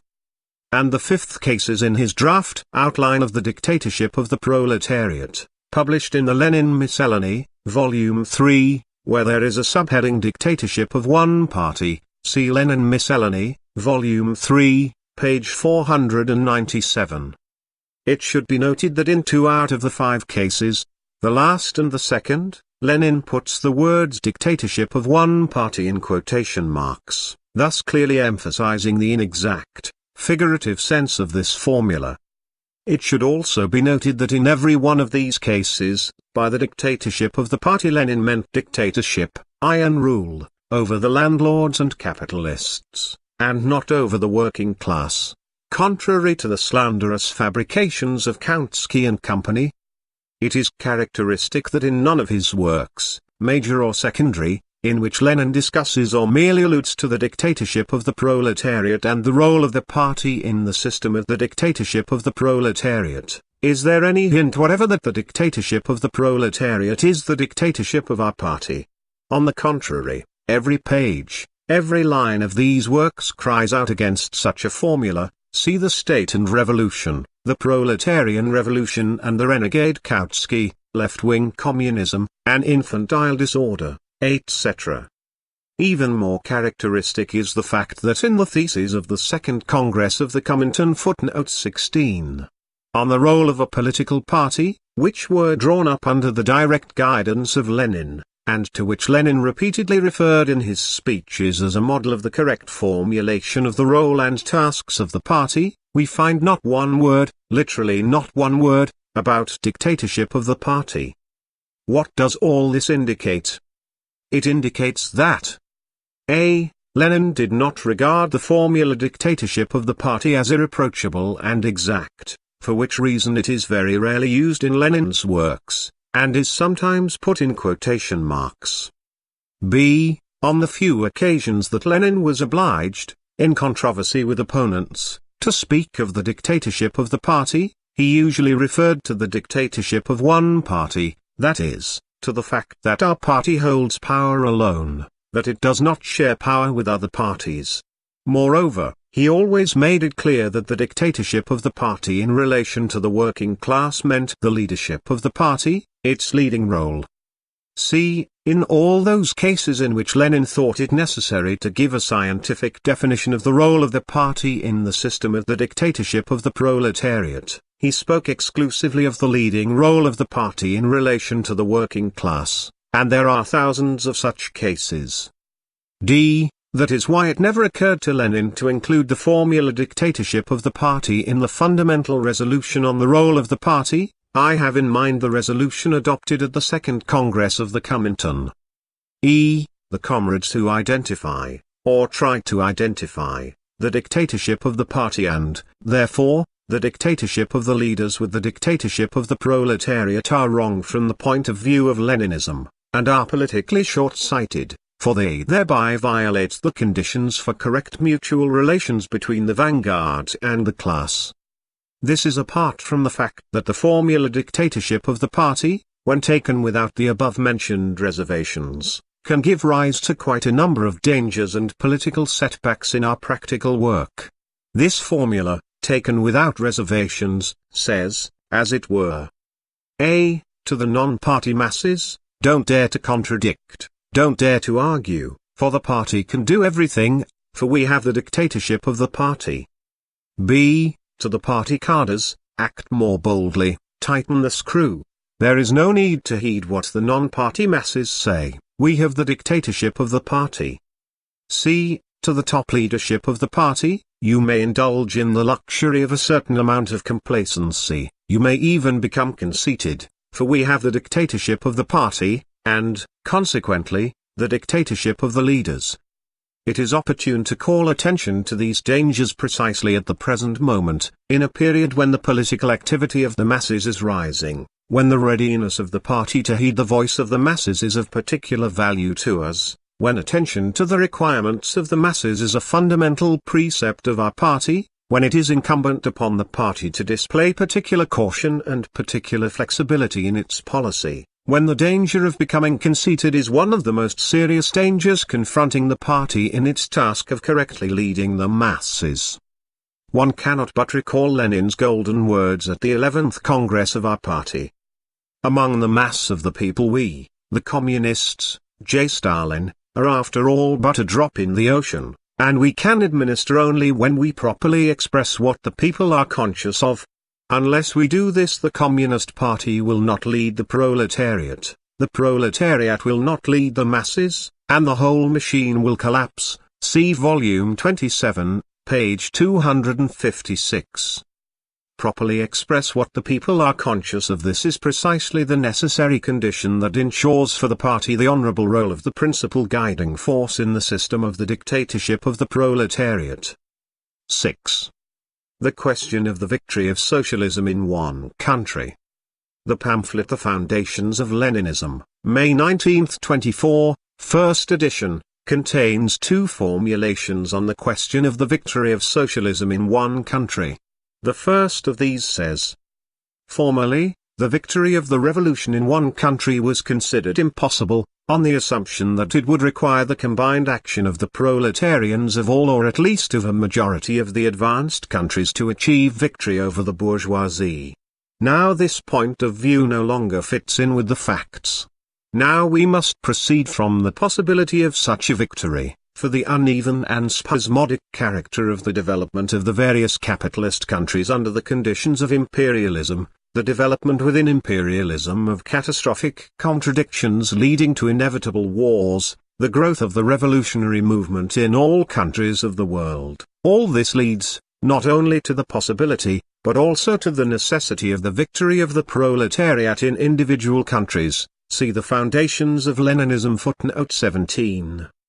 This thesis is quite correct and needs no comment.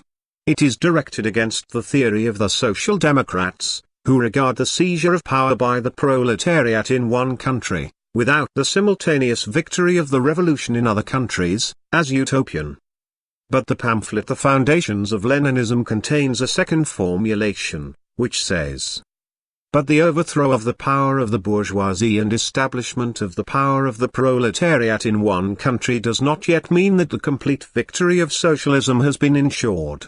The principal task of socialism, the organization of socialist production, has still to be fulfilled. Can this task be fulfilled, can the final victory of socialism be achieved in one country, without the joint efforts of the proletarians in several advanced countries? No, it cannot. To overthrow the bourgeoisie the efforts of one country are sufficient. This is proved by the history of our revolution. For the final victory of socialism, for the organization of socialist production, the efforts of one country, particularly of a peasant country like Russia, are insufficient. For that, the efforts of the proletarians of several advanced countries are required. See the Foundations of Leninism, first edition footnote 18.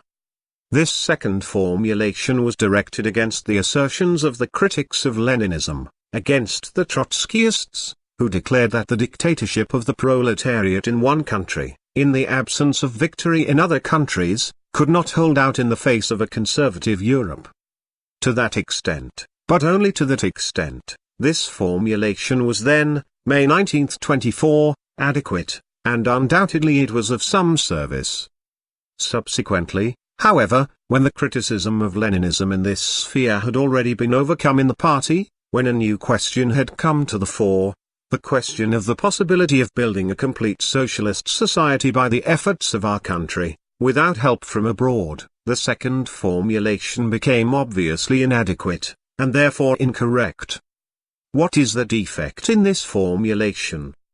Its defect is that it joins two different questions into one. It joins the question of the possibility of building socialism by the efforts of one country, which must be answered in the affirmative, with the question whether a country in which the dictatorship of the proletariat exists can consider itself fully guaranteed against intervention, and consequently against the restoration of the old order, without a victorious revolution in a number of other countries, which must be answered in the negative. This is apart from the fact that this formulation may give occasion for thinking that the organization of a socialist society by the efforts of one country is impossible, which, of course, is incorrect. On this ground I modified and corrected this formulation in my pamphlet The October Revolution and the Tactics of the Russian Communists, December 1924. I divided the question into two, into the question of a full guarantee against the restoration of the bourgeois order, and the question of the possibility of building a complete socialist society in one country.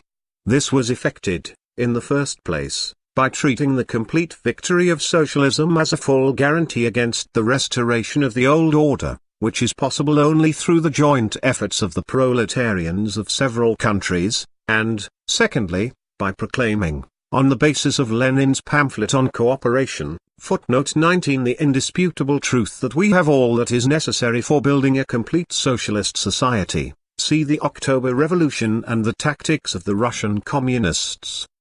It was this new formulation of the question that formed the basis for the well-known resolution of the 14th Party Conference, the tasks of the Comintern and the RCPB, footnote 20, which examines the question of the victory of socialism in one country in connection with the stabilization of capitalism, April 1925, and considers that the building of socialism by the efforts of our country is possible and necessary. This new formulation also served as the basis for my pamphlet The Results of the Work of the 14th Conference of the RCPB, published in May 1925, immediately after the 14th Party Conference. With regard to the presentation of the question of the victory of socialism in one country, this pamphlet states: our country exhibits two groups of contradictions. One group consists of the internal contradictions that exist between the proletariat and the peasantry. This refers to the building of socialism in one country, J. Stalin. The other group consists of the external contradictions that exist between our country, as the land of socialism, and all the other countries, as lands of capitalism. This refers to the final victory of socialism, J. Stalin.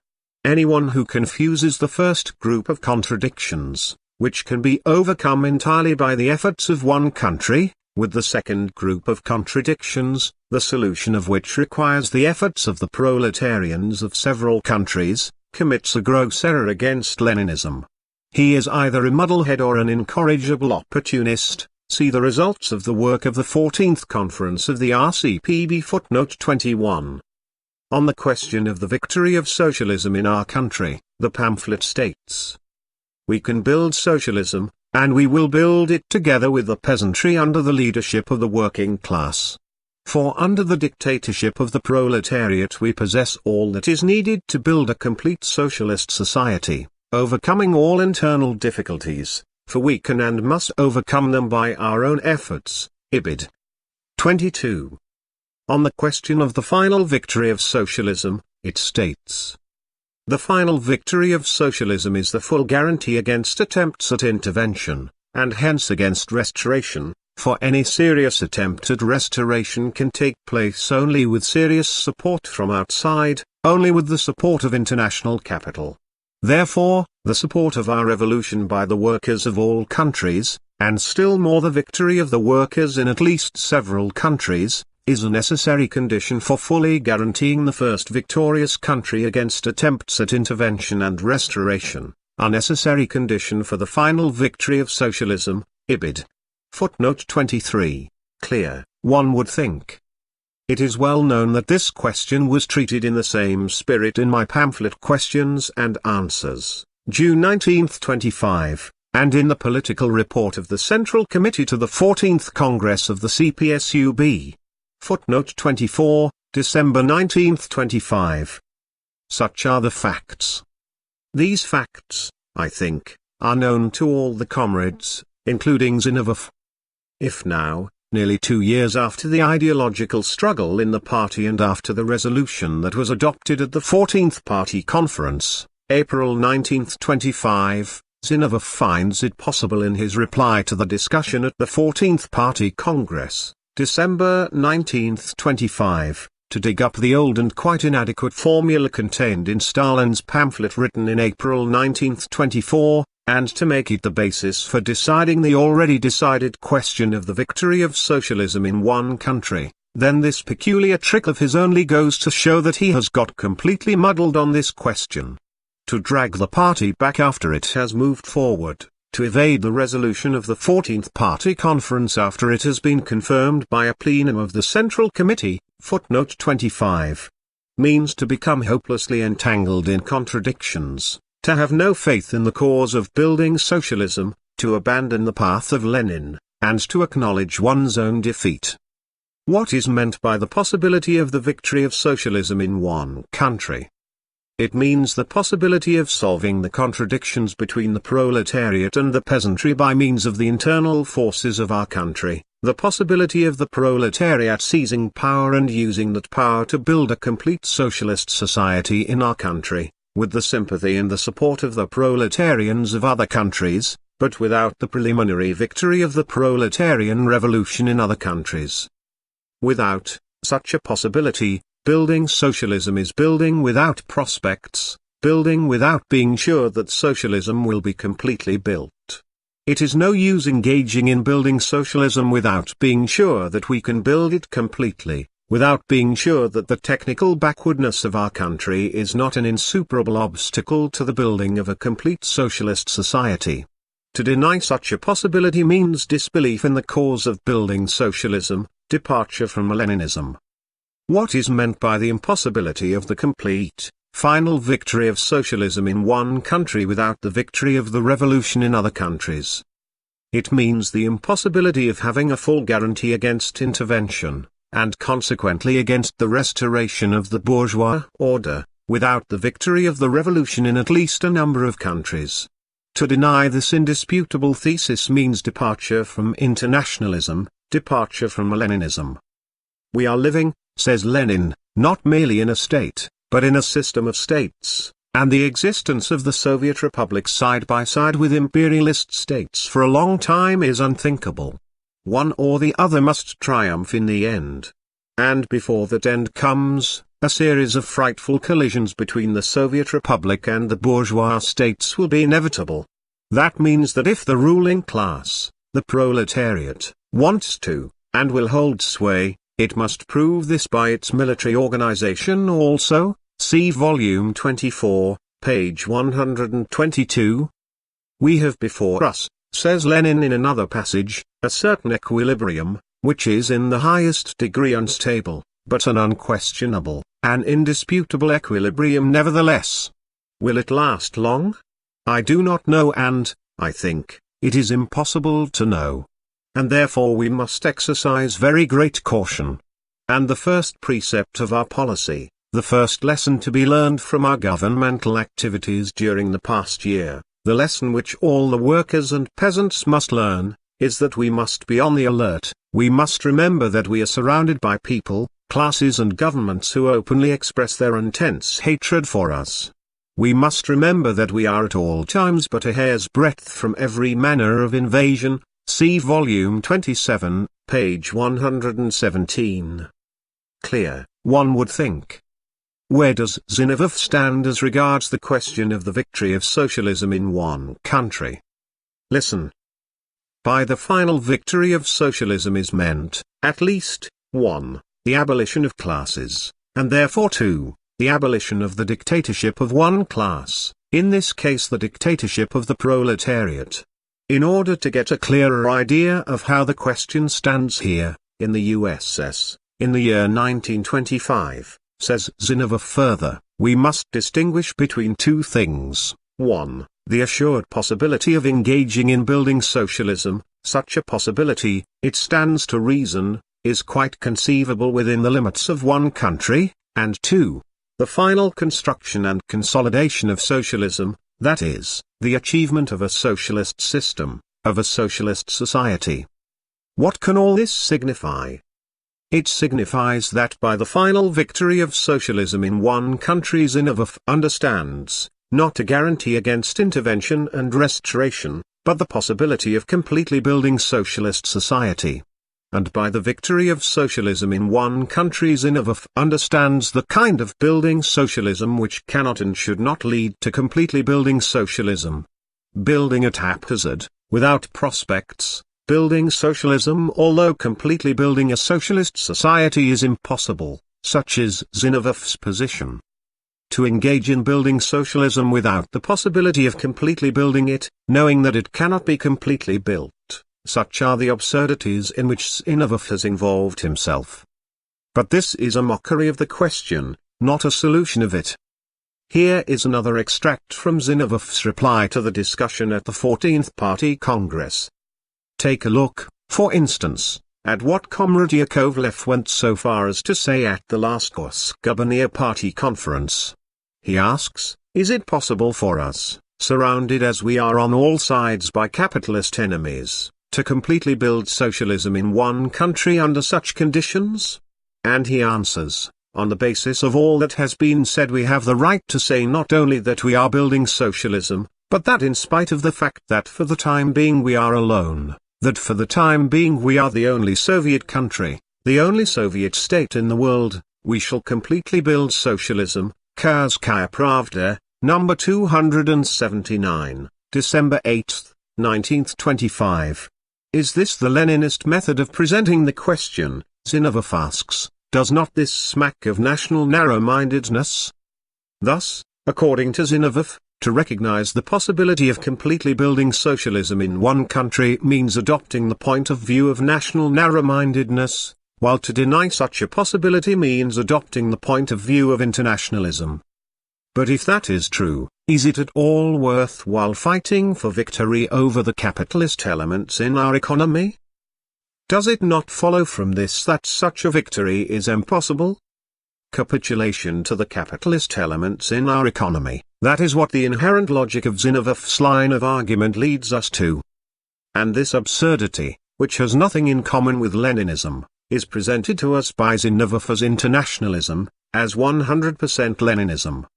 I assert that on this most important question of building socialism, Zinoviev is deserting Leninism and slipping to the standpoint of the Menshevik Sukhanov. Let us turn to Lenin. Here is what he said about the victory of socialism in one country even before the October Revolution, in August 1915. Uneven economic and political development is an absolute law of capitalism. Hence, the victory of socialism is possible first in several or even in one capitalist country taken separately. The victorious proletariat of that country, having expropriated the capitalists and organized socialist production, would stand up against the rest of the world, the capitalist world, attracting to its cause the oppressed classes of other countries, raising revolts in those countries against the capitalists, and in the event of necessity coming out even with armed force against the exploiting classes and their states. See volume 28, pages 232-33. What is meant by Lenin's phrase having organized socialist production, which I have stressed? It means that the proletariat of the victorious country, having seized power, can and must organize socialist production. And what does to organize socialist production mean? It means completely building a socialist society. It scarcely needs proof that this clear and definite statement of Lenin's requires no further comment. Otherwise Lenin's call for the seizure of power by the proletariat in October 1917 would be incomprehensible. You see that this clear thesis of Lenin's, in comparison with Zinoviev's muddled and anti-Leninist thesis that we can engage in building socialism within the limits of one country, although it is impossible to build it completely, is as different from the latter as the heavens from the earth. The statement quoted above was made by Lenin in 1915, before the proletariat had taken power. But perhaps he modified his views after the experience of taking power, after 1917. Let us turn to Lenin's pamphlet on cooperation, written in 1923. As a matter of fact, says Lenin, state power over all large-scale means of production, state power in the hands of the proletariat, the alliance of this proletariat with the many millions of small and very small peasants, the assured leadership of the peasantry by the proletariat, etc. Is not this all that is necessary for building a complete socialist society from the cooperatives alone, which we formerly looked down upon as huckstering and which from a certain aspect we have the right to look down upon as such now, under NEP? Is this not all that is necessary for building a complete socialist society? This is not yet the building of socialist society, but it is all that is necessary and sufficient for this building. See volume 27, page 392. In other words, we can and must build a complete socialist society, for we have at our disposal all that is necessary and sufficient for this building. I think it would be difficult to express oneself more clearly. Compare this classical thesis of Lenin's with the anti-Leninist rebuke Zinoviev administered to Yakovlev, and you will realize that Yakovlev was only repeating Lenin's words about the possibility of completely building socialism in one country, whereas Zinoviev, by attacking this thesis and castigating Yakovlev, deserted Lenin and adopted the point of view of the Menshevik Sukhanov, the point of view that it is impossible to build socialism completely in our country owing to its technical backwardness. One can only wonder why we took power in October 1917 if we did not count on completely building socialism. We should not have taken power in October 1917. This is the conclusion to which the inherent logic of Zinoviev's line of argument leads us. I assert further that in the highly important question of the victory of socialism Zinoviev has gone counter to the definite decisions of our party, as registered in the well-known resolution of the 14th Party Conference, the tasks of the Comintern and the RCPB, in connection with the enlarged plenum of the ISI. Let us turn to this resolution. Here is what it says about the victory of socialism in one country. The existence of two directly opposite social systems gives rise to the constant menace of capitalist blockade, of other forms of economic pressure, of armed intervention, of restoration.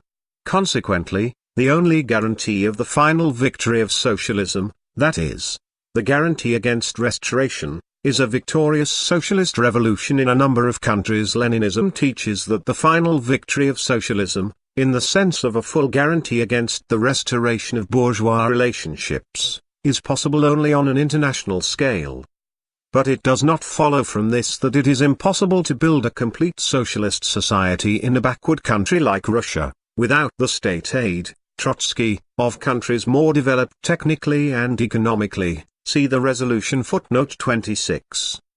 As you see, the resolution interprets the final victory of socialism as a guarantee against intervention and restoration, in complete contrast to Zinoviev's interpretation in his book Leninism.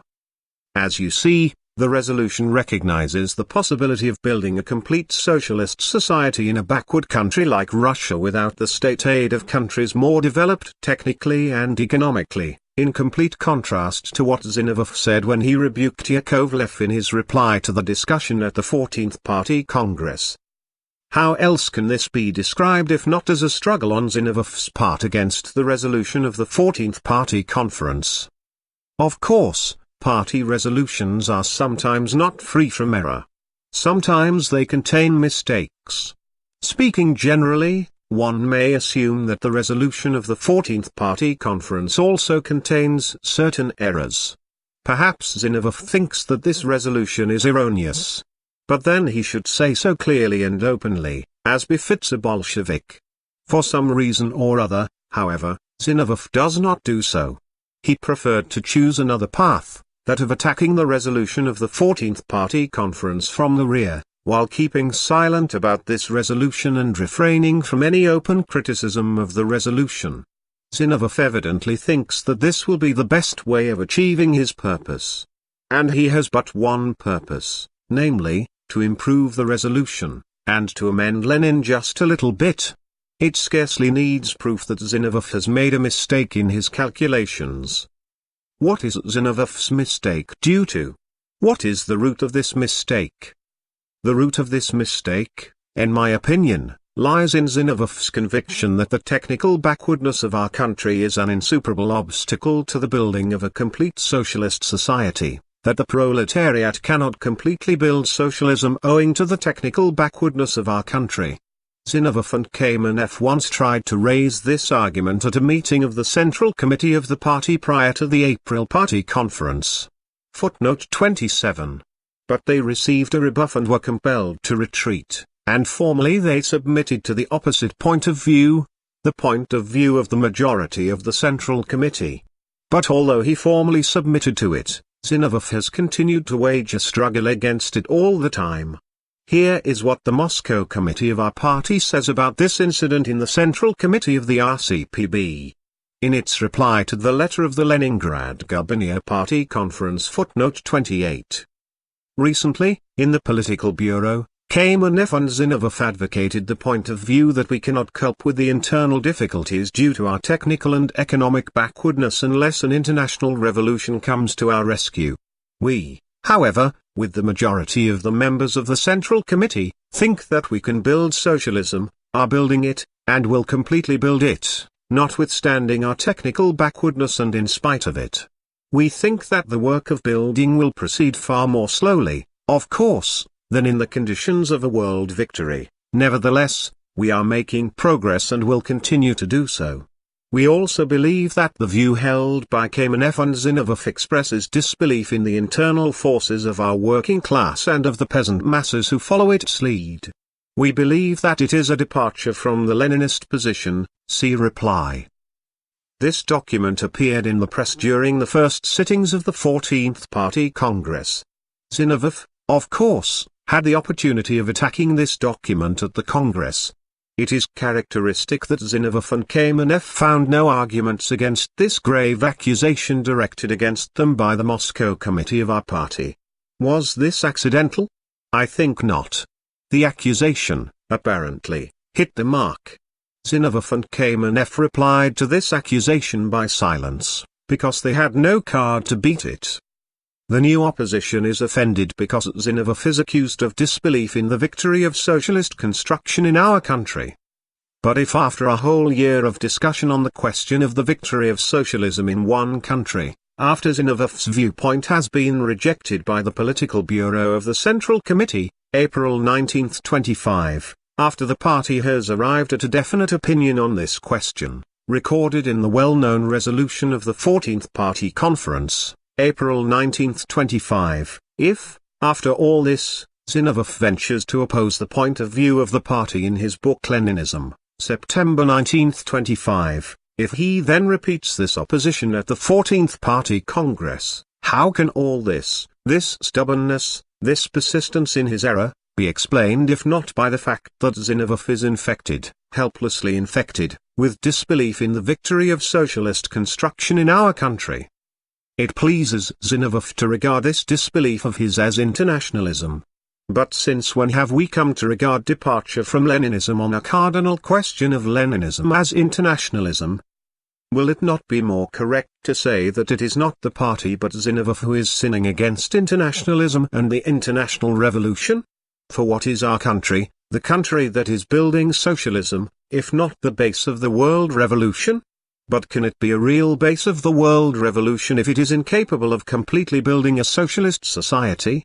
Can it remain the mighty center of attraction for the workers of all countries that it undoubtedly is now, if it is incapable of achieving victory at home over the capitalist elements in our economy, the victory of socialist construction? I think not.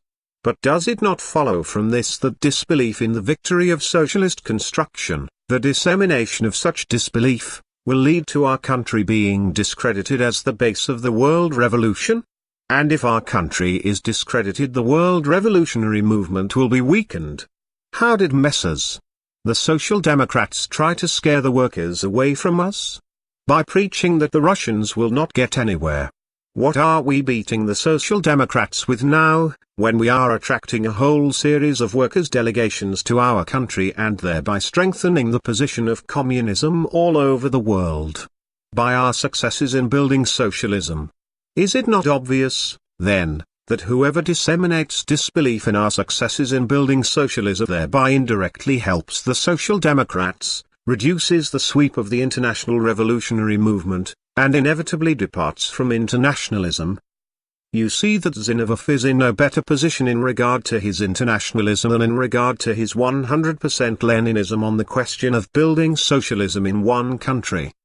That is why the 14th Party Congress rightly defined the views of the new opposition as disbelief in the cause of socialist construction, as a distortion of Leninism.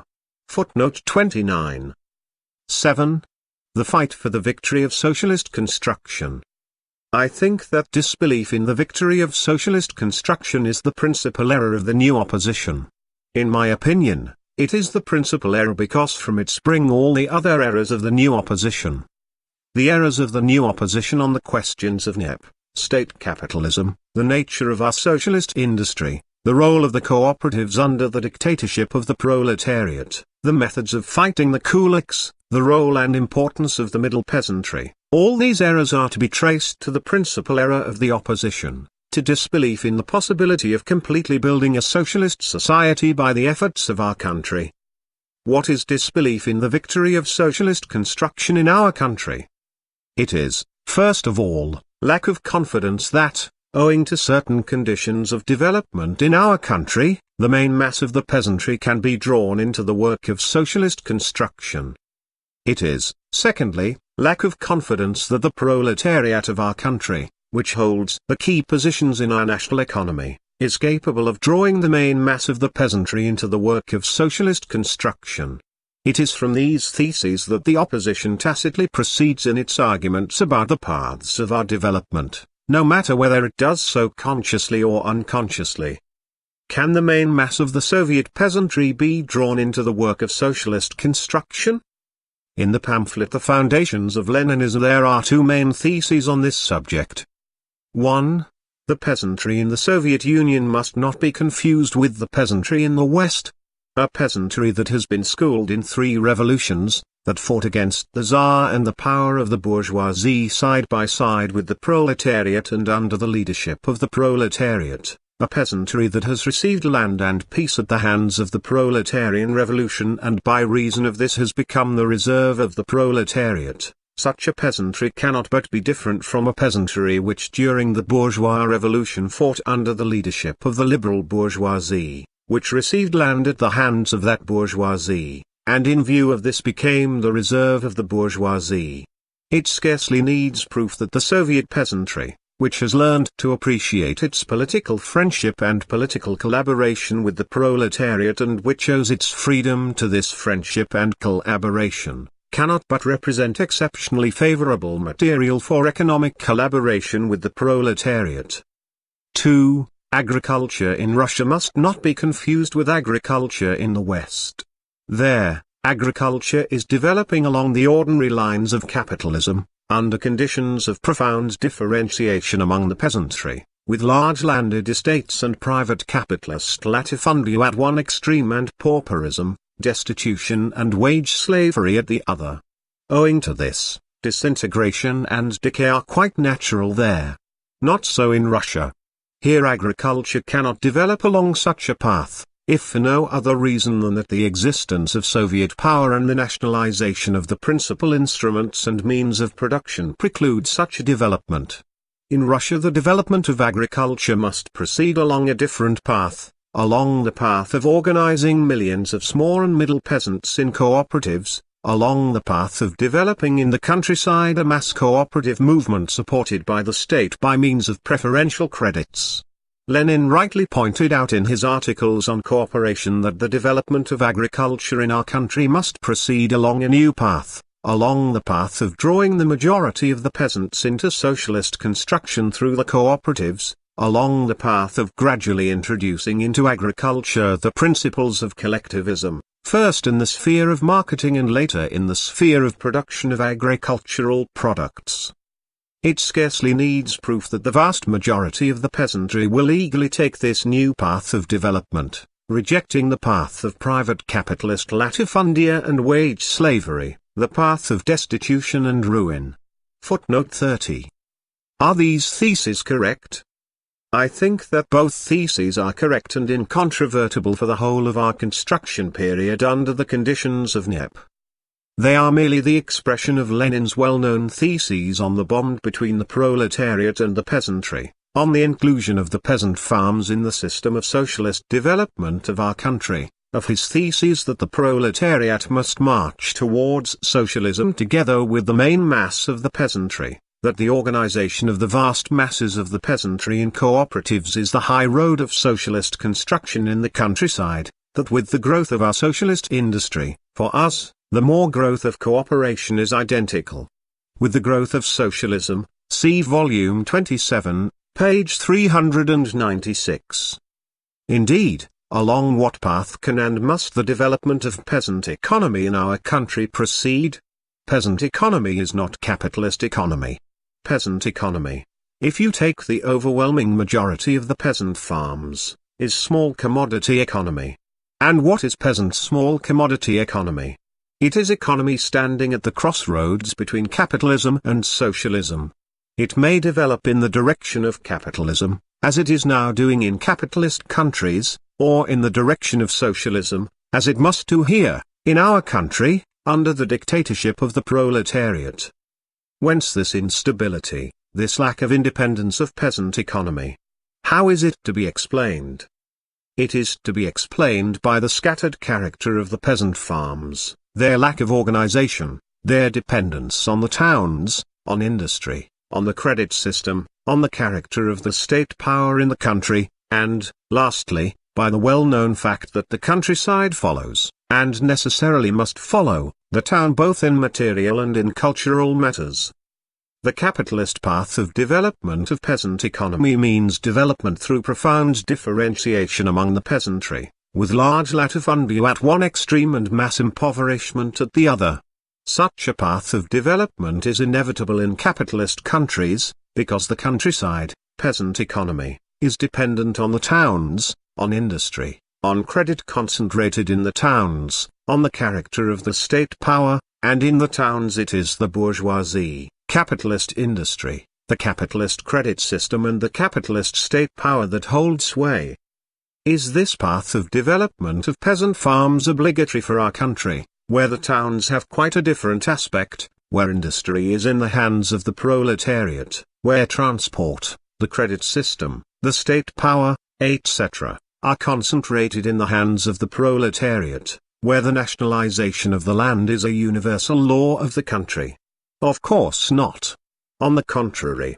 Precisely because the towns do lead the countryside, while we have in the towns the rule of the proletariat, which holds all the key positions of national economy, precisely for this reason the peasant farms in their development must proceed along a different path, the path of socialist construction. What is this path? It is the path of the mass organization of millions of peasant farms into cooperatives in all spheres of cooperation, the path of uniting the scattered peasant farms around socialist industry, the path of implanting the elements of collectivism among the peasantry at first in the sphere of marketing agricultural produce and supplying the peasant farms with the products of urban industry and later in the sphere of agricultural production.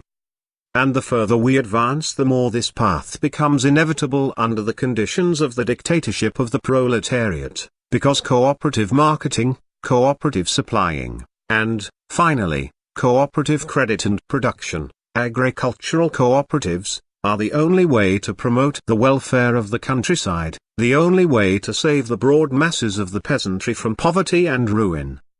It is said that our peasantry, by its position, is not socialist, and, therefore, incapable of socialist development. It is true, of course, that the peasantry, by its position, is not socialist. But this is no argument against the development of the peasant farms along the path of socialism, once it has been proved that the countryside follows the town, and in the towns it is socialist industry that holds sway. The peasantry, by its position, was not socialist at the time of the October Revolution either, and it did not by any means want to establish socialism in our country. At that time it strove mainly for the abolition of the power of the landlords and for the ending of the war, for the establishment of peace. Nevertheless, it followed the lead of the socialist proletariat. Why? Because the overthrow of the bourgeoisie and the seizure of power by the socialist proletariat was at that time the only way of getting out of the imperialist war, the only way of establishing peace. Because there was no other way at that time, nor could there be any. Because our party was able to hit upon that degree of the combination of the specific interests of the peasantry, the overthrow of the landlords, peace with, and their subordination to, the general interests of the country, the dictatorship of the proletariat, which proved acceptable and advantageous to the peasantry. And so the peasantry, in spite of its non-socialist character, at that time followed the lead of the socialist proletariat. The same must be said about socialist construction in our country, about drawing the peasantry into the channel of this construction. The peasantry is non-socialist by its position. But it must, and certainly will, take the path of socialist development, for there is not, and cannot be, any other way of saving the peasantry from poverty and ruin except the bond with the proletariat, except the bond with socialist industry, except the inclusion of peasant economy in the common channel of socialist development by the mass organization of the peasantry in cooperatives. But why precisely by the mass organization of the peasantry in cooperatives? Because in the mass organization in cooperatives we have found that degree of the combination of private interest, private trading interest, with state supervision and control of this interest, that degree of its subordination to the general interests, Lenin, footnote 31. Which is acceptable and advantageous to the peasantry and which ensures the proletariat the possibility of drawing the main mass of the peasantry into the work of socialist construction. It is precisely because it is advantageous to the peasantry to organize the sale of its products and the purchase of machines for its farms through cooperatives, it is precisely for that reason that it should and will proceed along the path of mass organization in cooperatives. What does the mass organization of peasant farms in cooperatives mean when we have the supremacy of socialist industry? It means that peasant small commodity economy abandons the old capitalist path, which is fraught with mass ruin for the peasantry, and goes over to the new path of development, the path of socialist construction. This is why the fight for the new path of development of peasant economy, the fight to draw the main mass of the peasantry into the work of socialist construction, is the immediate task facing our party.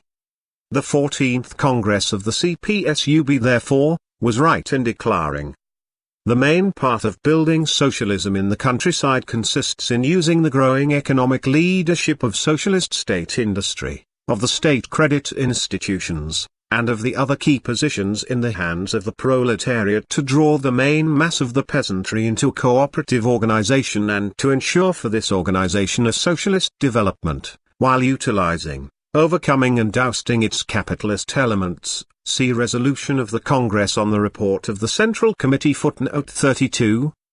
The profound mistake of the new opposition lies in the fact that it does not believe in this new path of development of the peasantry, that it does not see, or does not understand, the absolute inevitability of this path under the conditions of the dictatorship of the proletariat.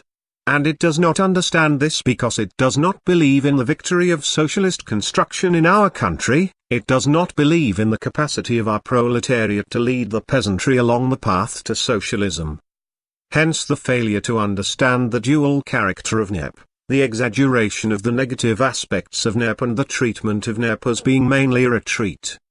Hence the exaggeration of the role of the capitalist elements in our economy, and the belittling of the role of the levers of our socialist development, socialist industry, the credit system, the cooperatives, the rule of the proletariat, etc.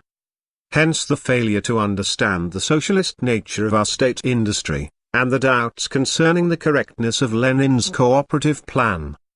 Hence the inflated accounts of differentiation in the countryside, the panic in face of the kulak, the belittling of the role of the middle peasant, the attempts to thwart the party's policy of securing a firm alliance with the middle peasant, and, in general, the wobbling from one side to another on the question of the party's policy in the countryside.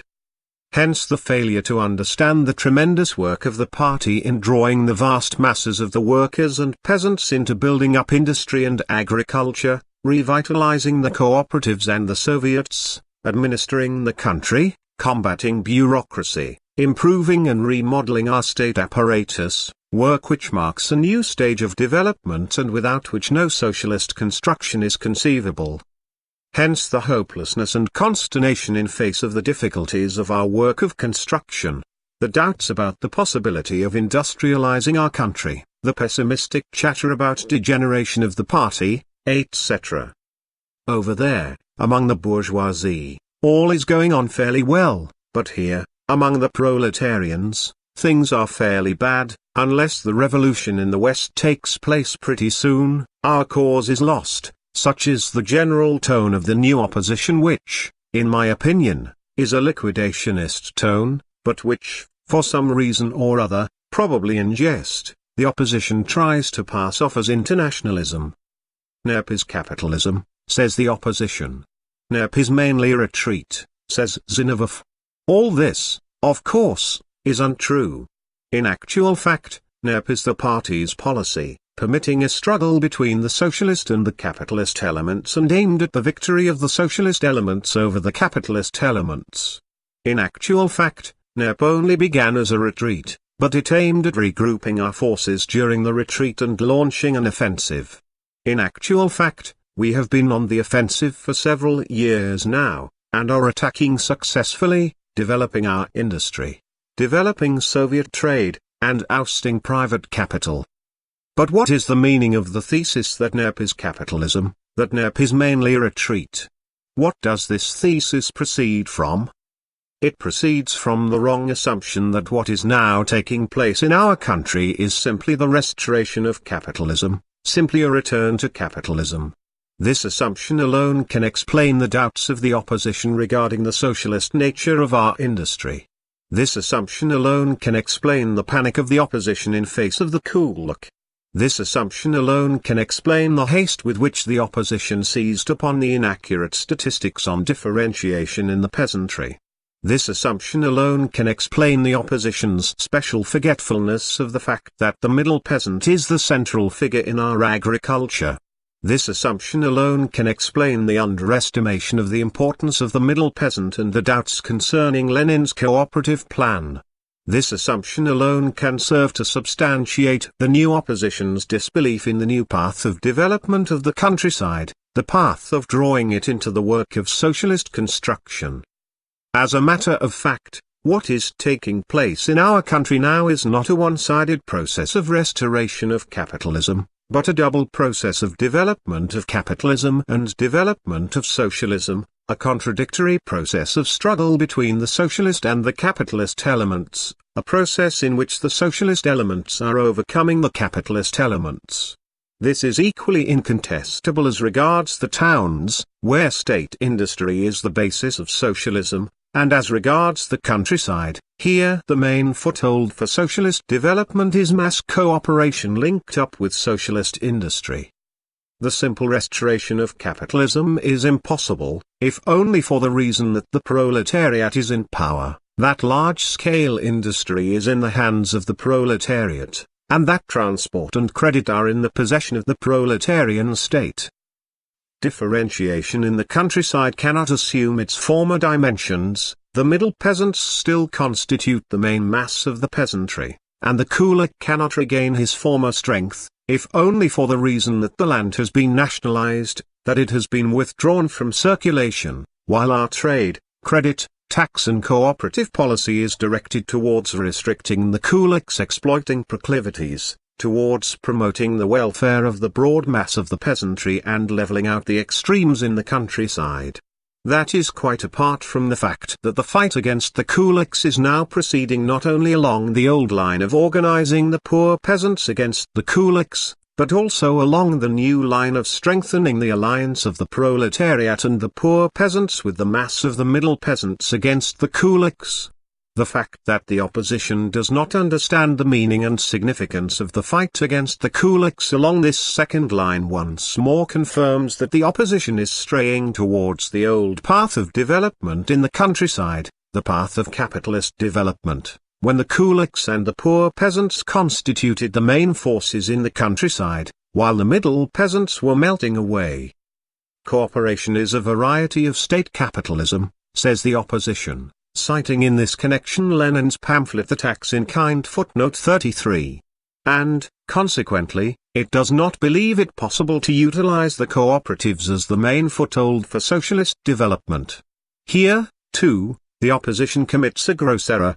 Such an interpretation of cooperation was adequate and satisfactory in 1921, when the Tax in Kind was written, when we had no developed socialist industry, when Lenin conceived of state capitalism as the possible basic form of conducting our economy, and when he considered cooperation in conjunction with state capitalism. But this interpretation has now become inadequate and has been rendered obsolete by history, for times have changed since then. Our socialist industry has developed, state capitalism never took hold to the degree expected, whereas the cooperatives, which now have over 10 million members, have begun to link up with socialist industry. How else are we to explain the fact that already in 1923, 2 years after the Tax in Kind was written, Lenin began to regard cooperation in a different light, and considered that cooperation, under our conditions, very often entirely coincides with socialism, see volume 27, page 396. How else can this be explained except by the fact that during those 2 years socialist industry had grown, whereas state capitalism had failed to take hold to the required extent, in view of which Lenin began to consider cooperation, not in conjunction with state capitalism, but in conjunction with socialist industry. The conditions of development of cooperation had changed. And so the approach to the question of cooperation had to be changed also. Here, for instance, is a remarkable passage from Lenin's pamphlet on cooperation, 1923, which throws light on this matter. Under state capitalism, cooperative enterprises differ from state capitalist enterprises, firstly, in that they are private enterprises and, secondly, in that they are collective enterprises. Under our present system, cooperative enterprises differ from private capitalist enterprises because they are collective enterprises, but they do not differ from socialist enterprises if the land on which they are situated and the means of production belong to the state, that is, the working class. See volume 27, page 396. In this short passage 2 big questions are solved. Firstly, that our present system is not state capitalism. Secondly, that cooperative enterprises taken in conjunction with our system do not differ from socialist enterprises. I think it would be difficult to express oneself more clearly. Here is another passage from the same pamphlet of Lenin's. For us, the mere growth of cooperation, with the slight exception mentioned above, is identical with the growth of socialism, and at the same time we must admit that a radical change has taken place in our whole outlook on socialism, ibid. Obviously, the pamphlet on cooperation gives a new appraisal of the cooperatives, a thing which the new opposition does not want to admit, and which it is carefully hushing up, in defiance of the facts, in defiance of the obvious truth, in defiance of Leninism. Cooperation taken in conjunction with state capitalism is one thing, and cooperation taken in conjunction with socialist industry is another. From this, however, it must not be concluded that a gulf lies between the tax in kind and on cooperation. That would, of course, be wrong. It is sufficient, for instance, to refer to the following passage in the tax in kind to discern immediately the inseparable connection between the tax in kind and the pamphlet on cooperation as regards appraisal of the cooperatives. Here it is. The transition from concessions to socialism is a transition from one form of large-scale production to another form of large-scale production. The transition from small proprietor cooperatives to socialism is a transition from small production to large-scale production. That is, it is a more complicated transition, but, if successful, is capable of embracing wider masses of the population, is capable of pulling up the deeper and more tenacious roots of the old, pre-socialist and even pre-capitalist relations, which most stubbornly resist all innovations. See volume 26, page 337. From this quotation it is evident that even during the time of the tax in kind, when we had as yet no developed socialist industry, Lenin was of the opinion that, if successful, cooperation could be transformed into a powerful weapon in the struggle against pre-socialist, and, hence, against capitalist relations.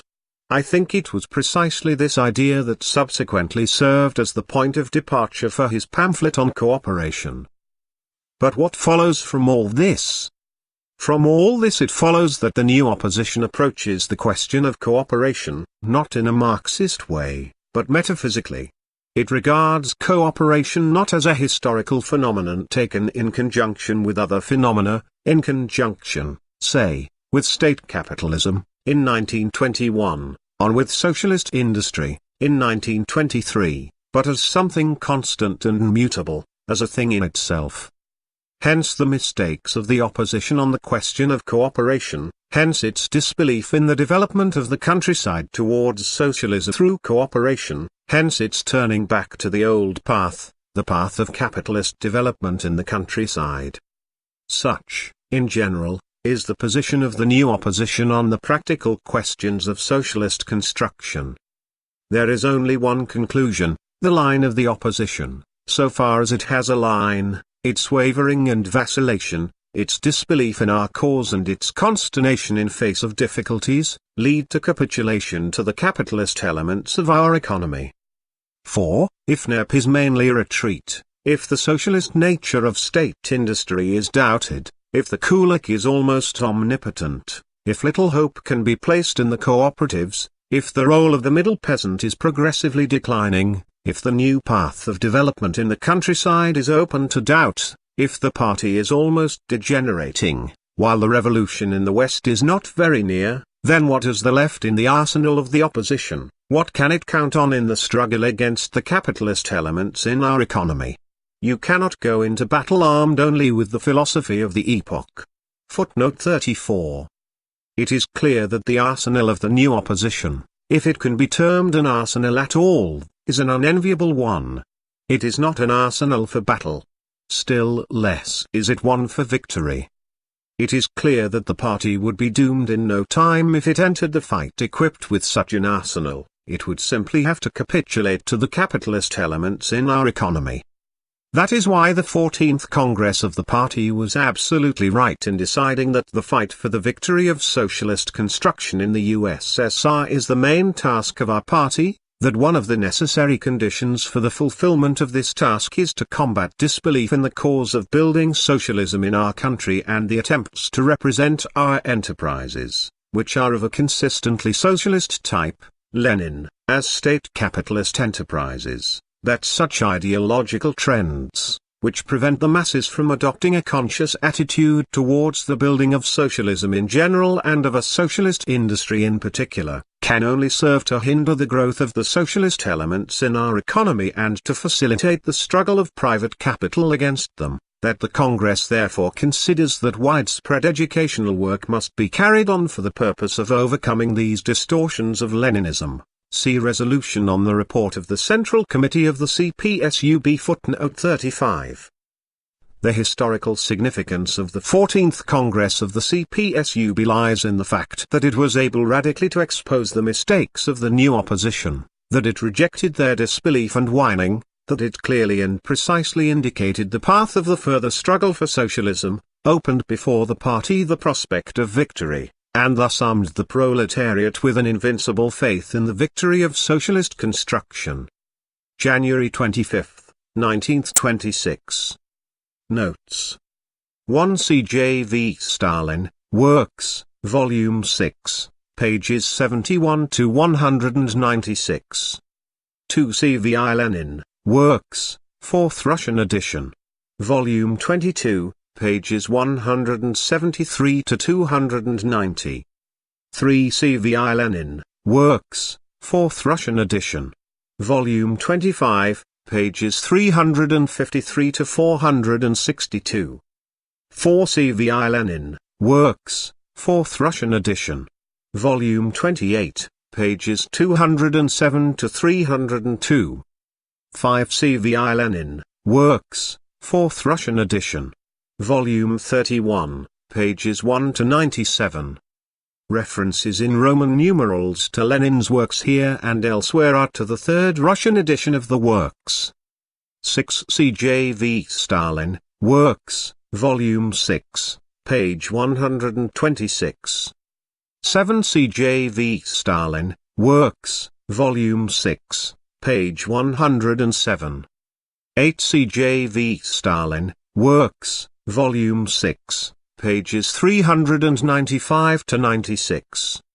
9 C. Karl Marx and Frederick Engels, The First Address of the Central Committee to the Communist League, Selected Works, Volume 1, Moscow 1951, pages 99 to 108.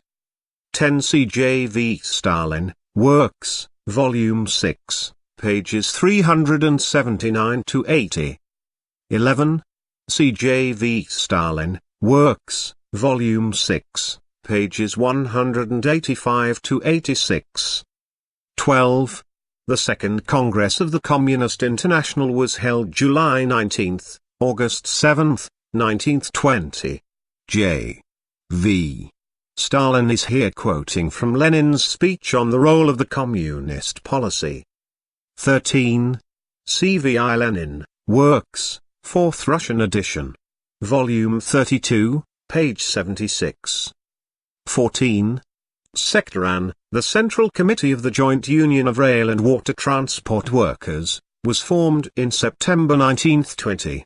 In 1920 and in the beginning of 1921, the leadership of that Sectoran was in the hands of Trotskyists, who used methods of sheer compulsion and dictation in conducting trade union activities.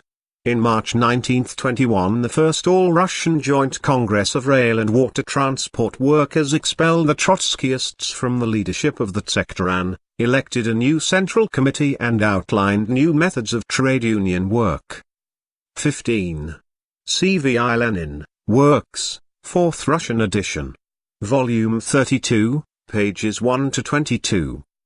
See this volume, pages 39 to 40, edition. See this volume, pages 46 to 47, 47, 48, 50, 54, 55. Edition. 16. The theses of the Second Congress of the Comintern on the role of the Communist Party in the proletarian revolution were adopted as a resolution of the Congress. For the resolution, C.V.I. Lenin, Works, 3rd Russian edition, Volume 25, pages 560 to 66. 17. C.J.V. Stalin, Works, Volume 6, page 109. 18. C.J.V. Stalin's pamphlet, Lenin and Leninism, 1924, page 60. 19. C.V.I. Lenin, Works, 4th Russian edition, Volume 33, pages 427 to 35. This new formulation of the question was substituted for the old one in subsequent editions of the pamphlet The Foundations of Leninism. 20. For the resolution of the 14th Party Conference on the tasks of the Comintern and the RCPB in connection with the enlarged plenum of the ECCI, see resolutions and decisions of CPSU congresses, conferences and Central Committee plenums, Part 2, 1953, pages 43 to 52. 21. C.J.V. Stalin, Works, Volume 7, pp. 111, 120, 21. 22. C.J.V. Stalin, Works, Volume 7, pp. 111, 117, 18. 23. C.J.V. Stalin, Works, Volume 7, page 120. 24. C.J.V. Stalin, Works, Volume 7, pages 267 to 403. 25. This refers to the plenum of the Central Committee of the RCPB, which was held April the 23rd to the 30th, 1925. The plenum endorsed the resolutions adopted by the 14th Conference of the RCPB, including the resolution on the tasks of the Comintern and the RCPB in connection with the enlarged plenum of the ECCI. That defined the party's position on the question of the victory of socialism in the USSR. See Resolutions and Decisions of CPSU Congresses, Conferences and Central Committee Plenums, Part 2, 1953, pages 43 to 52. 26. See Resolutions and Decisions of CPSU Congresses, Conferences and Central Committee Plenums, Part 2, 1953, pages 49 and 46. 27. This refers to the 14th Conference of the RCPB, held April 27 to the 29th, 1925. 28. The reply of the Moscow Committee of the RCPB to the letter of the 22nd Leningrad Gubernia Party Conference, a letter that was a factional attack by the followers of Zinoviev and Kamenev, was published in Pravda, number 291, December 20, 1925. 29. See Resolutions and Decisions of CPSU, Congresses, Conferences and Central Committee Plenums, Part 2, 1953, page 77. 30. See J.V. Stalin, Works, Volume 6, pages 137-38, 140, 141. 31. C. V. I. Lenin, Works, 4th Russian edition. Volume 33, page 428. 32. See Resolutions and Decisions of CPSU, Congresses, Conferences and Central Committee Plenums, Part 2, 1953, page 78. 33. C. V. I. Lenin, Works, 4th Russian edition. Volume 32, pages 308-43. 34. The Philosophy of the Epoch was the title of an anti-party article written by Zinoviev in 1925. For a criticism of this article, see J.V. Stalin, Works, Volume 7, pages 385-88. 35. See Resolutions and Decisions of CPSU, Congresses, Conferences and Central Committee Plenums, Part 2, 1953, page 75 and 77.